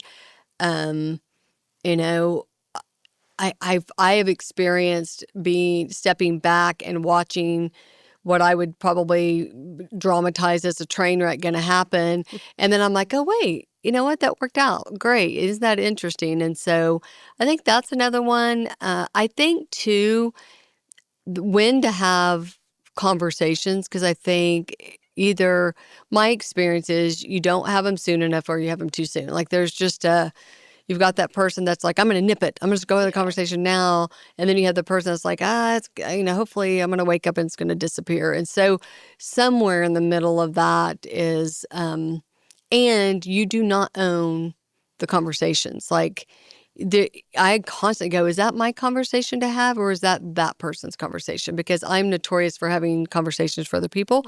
And so I try not to have other people's conversations if it's theirs. So, you know. Well, and there's also a balance of helping and guiding people to know that they own the conversation. Yeah, that's true. Because that is something for like those that are growing up in their career and trying to figure out, okay, like what is my responsibility in this relationship as a direct report or as a peer? Like you need to kind of know what your role is too, so that you feel confident to say, this is my job, this is my conversation to have. And that doesn't really happen until you're a little bit more matured in your career, I think. I agree. But as a leader, you should be helping people that work with you and for you how to show up in that way and what to own. And I think another one I would throw in is don't add your voice until the end, because if you're the leader, once you say something, nobody wants to go against that, So it's like just see what kind of comes up, what they're thinking, how people are thinking, because your job is really to teach people how you're thinking and making decisions or doing things, because that's the best. You're empowering everybody. And so, a boundary should be, I'm just not going to speak first. I'm going to wait and then love see. That. That's a really, it's hard. really good. It's hard to do. Well, it's a really good one because a lot of leaders, again, we're all human, and we don't realize that the weight of our words. Yeah.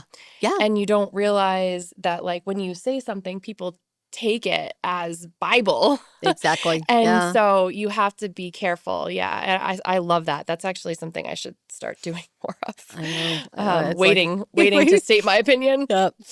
That's a really good one. Okay. All right. So let's do some quick, like, memorable reframes to connect back to the theme of like women in leadership and how, like, on second thought, how do I become more of an assertive leader? Okay. So you just finished the sentence. I used to think strong leadership meant doing more, just doing more. Yeah. But now I think strong leadership means stepping back and creating space. A good leader is not the person who jumps first. I mean, a good leader really is the one that is empowering people and influencing people, but not necessarily, like jumping in to do the thing. And I mean, how many times if I had a nickel for every time I said, it's just easier for me to do myself. Oh, yeah. If I had a nickel, in my career for that, We'd be I probably wouldn't be, billionaires. yeah, I Yeah. probably wouldn't be here. We'd be someplace like exotic, right? Exactly. I wish more ambitious women knew. Just how good they really are. Like how capable and good, because I feel like there's a lot of ambitious women that hold themselves back so that they could just, and to me, and one thing that success could be, and this is in that Playing Big book I talked about, um, playing big could be stepping back. It could Mhm. be going to a career that's less than what somebody might see because it aligns better for your life at the moment, that Mhm. season's in it. So I just wish more ambitious women knew, man, they could do whatever they wanted to do, because it's the most ambitious that I feel hold themselves back. Mhm. Okay, the thing women need to stop proving is, Their worth, that they belong in the room. yeah. You do not have to prove that you belong in the room. And I have coached women that have said, "Hey, I've been offered a board position, but I believe it's only because they want a woman on the board, and I'm not going to be the box they check." And I'm like, "Well, why not? Like, who cares how you get in the Yeah. room? Mhm. If you're in the room, you're in Yeah. the room. That's like a morals. I don't know. Some people have like morals around Yeah." that. And I'm like, you know what? Who Somebody's got cares? to be the first to Yeah. go through the door, or Yep. somebody's got to go in there to show why whatever. Like, who's going to challenge that thinking? Mhm. And normally it's the person that's strong enough to say that, that's strong enough to be in that room. And so, Totally. but you don't have to prove that you are good enough to be in the room. So stop it. Yeah. The thing women get wrong about power is, It's influence. I mean, you can have the title, but that does not mean you have influence with people. So mhm. power does not equate to influence. Yes, you need to have one. We need you should have more influence Yeah. Yeah. Yeah. You could do over more with power. more Yeah. influence and Yeah. zero power than all power and no influence. So Mhm. yeah.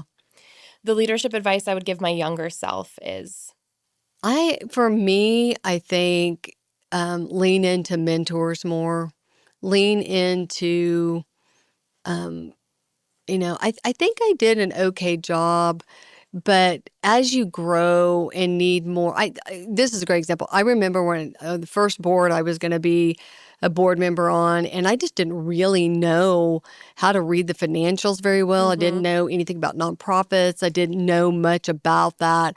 And there went AI for me to dump it in Yeah. and give me a schooling for it. So, but I didn't really seek out somebody that could really help me grasp, like, what am I supposed to be looking for? Like in business, I'm better, but like in a nonprofit um, and we always had people that did financials. So, and then they kind of were translated to me. And Mhm. so I never really looked for mentors as I developed along the way Mhm. till a little bit later in my career, where I would say, okay, now I need somebody that can really help me with this piece. Okay, now I need somebody that could really Yeah. help me here. Or now I'm in this phase. What do I do here? And so I think just, leaning on putting the right people around you. We talked about it early Mhm.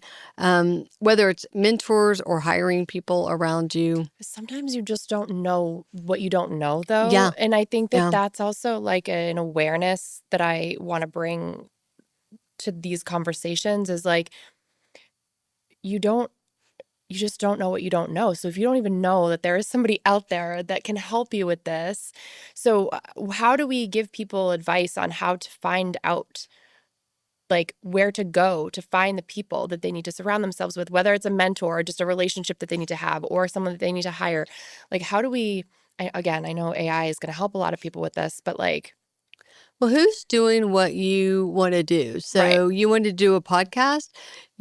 How many podcasts did you listen to as you were thinking about having A your own lot. podcast? A lot. So you listened to a lot of podcasts, and then you found people that you really, Mm-hmm. had an admiration for, and you're like, oh, I really like what they're doing. Mm-hmm. And then you reach out to people Mm-hmm. to say, hey, I would love to have a conversation with you or use somebody, because you got to ask. So Yeah. it's like, so the easy answer is there anybody doing what it is you want to do?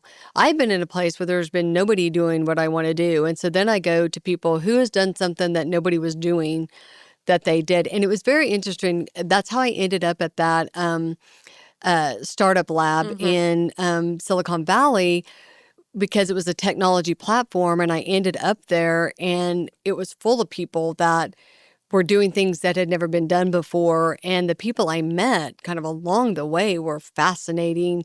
And I was the systems first thinking. Mm-hmm. I was introduced to that. And it was kind of out of a Stanford, I think it's Stanford curriculum actually. But when I kind of felt like I learned that, that would opened up a lot of insight. And system first is, I think the example they give is if you want to make a better rocket ship, you got to take it all the way down to what's the first component you would use to make a rocket ship. Okay, and then what's the second component? And so you kind of break it down and then you build it back so you Mm-hmm. can build a better rocket. It's kind Mm-hmm. of the concept. I know that's oversimplifying it. Yeah, but yeah, I People at get Stanford are rolling their eyes, um, but it's like you find something or you read books. There's a lot of books. That's where AI could give you a lot of help too. But, find people that have done what you're doing or books that help you break through a mindset that, to accomplish something that's not there. But if somebody's done it, don't reinvent the wheel. Just, figure out whether you have the ability to talk to them or read the books or Yep. whatever. And it doesn't matter if it's finances, if it's building something new, if it's starting a podcast, if it's how do I make money being an influencer. I don't, Yeah. it doesn't matter what it is. There's lots of people out there you Yeah, can yeah, study. and there's so much more resources now than there were when I was Yeah. growing up in my career. I'm sure a lot of people will be able to find things on their own, but you also need to know what question to ask Yeah. and how to ask it so that you get, what you're looking for. Well, in person, people, Mm-hmm. which is why AI is not going to replace people, Correct. is there's nothing like me knowing you're going to go in to do a podcast and, we have conversations, but there's nothing that replaces like you showing me the progress and your cover art and getting excited with you or seeing a podcast and go, oh my gosh, you're Mm-hmm. killing it. There's nothing that replaces Right. that personal connection. Right. And so you start building those champions and people that are going to cheer you on because there's going to be a low point at some point that it's not going to be fun or it's going to be hard. And you need those people to go, hey, you've come a Mm-hmm. long way. You need to keep going. And Yep. that's why I think, too, it's important to have people around you like that. Mm-hmm. Yeah, Those champions. absolutely. Yeah. Yep. That's why 100%. the peer advisor groups are so great Yes. because you have the champions around the table and you Yes. meet monthly and you have that group that's picking you up, that's encouraging you. So I encourage people to find that Mm-hmm. circle wherever they are. Yes. It's important. Agreed. Okay, last one. On second thought, success should feel more like. I feel like success is not an end of the journey. It should feel more like, oh, wow, there's so much more to go. Mm-hmm. Like when you have success, it's not a, oh, well, okay, now what am I going to do? It's like, oh, wow, now this opened up. Well, Mm-hmm. this opened up. So you start a podcast and success to you would be like you get that first guest that you've been dying to have, Mm-hmm. and then the second guest, and then, Mm-hmm. oh my gosh, you are asked if somebody could be on your Mm-hmm. podcast. Like it's success feels more like the beginning Mm-hmm. and, like, oh, wow, there's so It's much not a more. destination. Yeah, it's not Yeah. that it's success is not a, here's your diploma, great job. Agreed. But we're conditioned that way because Mm-hmm. success is we finished first grade, we finished our senior in high school, we get our college diploma, we get our first job, we get a promotion. It's Mm-hmm. like a, it's not a. Yes, the societal norms that It is, we've yeah, been chained to, that we're trying to break through right now. There's a lot exactly. of that right now. Of It's a like lot. a lot of Yeah. it. Yeah. It's even the traditional way of how you get educated now. Right. Like you really don't have to go. I mean, higher ed is so expensive. Is it worth is there an ROI? Some degrees, yes. Mm-hmm. Some degrees you get a letters degree, which was real popular when I was in school. And how much are you going to pay for that? And what are you going to do with Mm-hmm. that? I mean, could you go just learn skill sets that Yeah. I don't want to get you further along. So I think you just Yeah. have to question Yes. the path too. Question it all. Yeah, Question exactly. everything. All right. So last segment, I have a few final questions. If listeners leave the episode with one thing to think about on second thought, what do you hope it is? I just think that we are all evolving all the time. So you're not behind. You've not made, mistakes. You've not wasted time. there's just always a place to pick up and be better. And it doesn't matter where that is, that you could do that. I also think I would love if somebody gets the courage to go do the thing that they want to go do, that they step out. Maybe it's where they currently are. Maybe it's something new they want to go Mm-hmm. do. Maybe it's a personal relationship they want to pursue or not pursue, whatever that is. I Mm-hmm. just hope people, because you don't need to perform harder. That's the thing. Yeah. You need to just embody who you are more fully. And I think and that's what's so great. People told me when you turn 50, in your 50s, and I'm almost 60, but when you turn 50, like you're going to love life because you just entered this thing. And I thought, what are you talking about? About my mid 50s, I was like, oh, yeah, I don't really care. I'm confident and I don't care what you think Yeah. about me. And oh, yeah, I'm completely comfortable doing like you start embodying who you are fully. Yeah. And it's a shame you got I to know. wait that long I to know. do it. It's like, I was talking to a woman, uh, she actually, I interviewed her for the podcast a few weeks ago, and we had this exact conversation of like, um, yeah, you don't need to, like, we wish that women earlier in their lives felt like the I don't give a shit yeah, mentality, because you get there eventually, you do. but You do. you like hurt yourself along the way trying to you just care too much. It's like you're a chameleon, and Yeah. finally you're like, nope, I'm purple. Yeah, I am our purple, and give a I'm going shit to own it. meters just like go way Yeah. down. And Like, it's confident. You start yes, embodying who you are. You yeah, don't make excuses for it. yep, I coached a lady that she finally got clear. She was like, I don't want to be in corporate America. I'm like, okay, why are you in corporate America? exactly. If you don't want to be there, do you have the ability to do that? What else? She bought a flower shop. Great, She bought a flower shop. She's happier. She's some beach town great. putting together, arrangements. Never been happier. Just immediate stress release.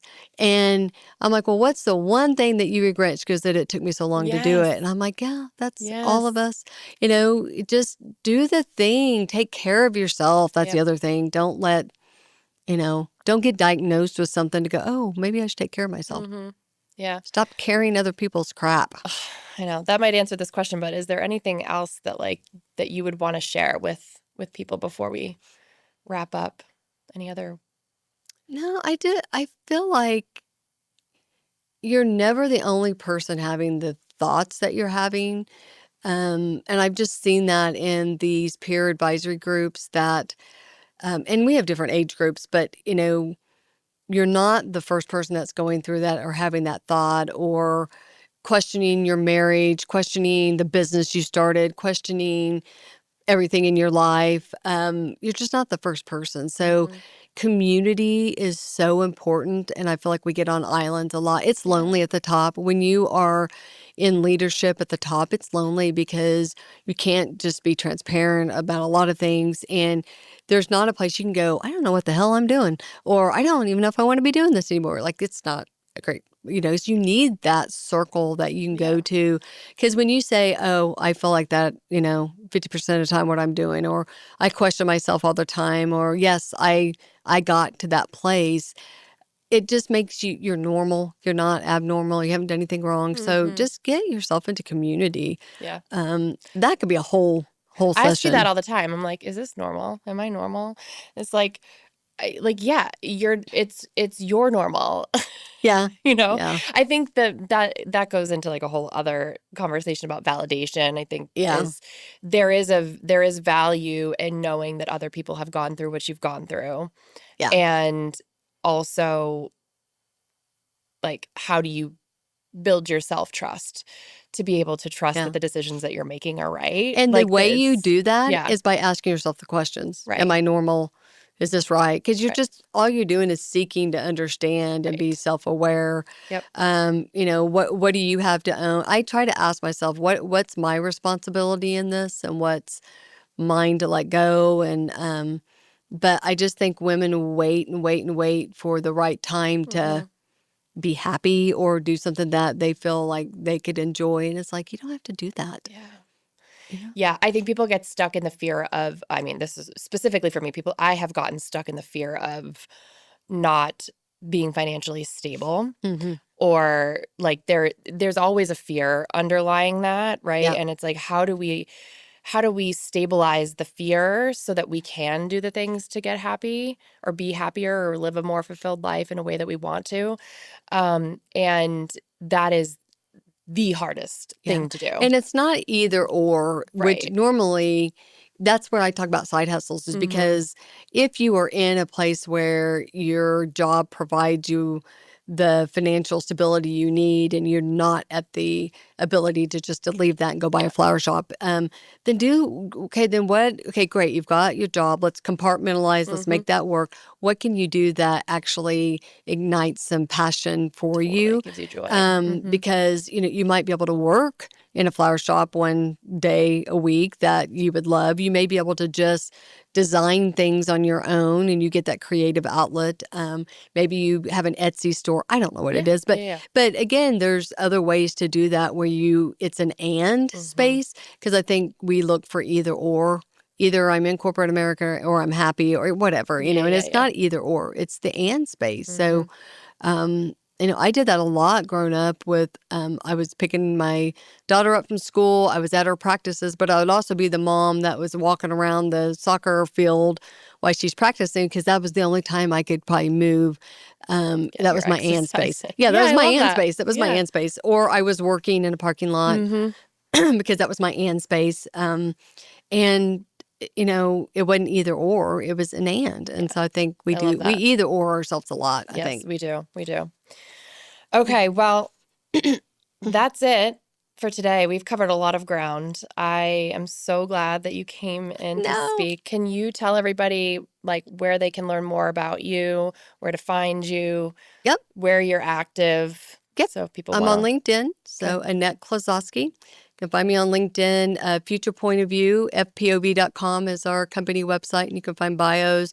We have a lot of resources. So we didn't talk about AI a lot, but we do a lot of strategy and teaching, and we have a whole workforce development service line that we do. So you can find a lot of that. I just did an update. So Mm-hmm. on YouTube, if you can go out and find Oh, I that. saw you post that today. Yeah, Yeah. so I have a YouTube. On YouTube, we have a lot of updates up there, and then I have a podcast. So my leadership podcast is Leader Spotlight. Love it. And this series that I'm in right now is really on leaders that are what are they doing with AI, and it's like a broad spectrum from somebody that started the company I Mm-hmm. talked about to just somebody that read a book and now they're implementing AI in their company. But that's kind of the series I'm in. So Cool. Leader Spotlight, Yep. LinkedIn.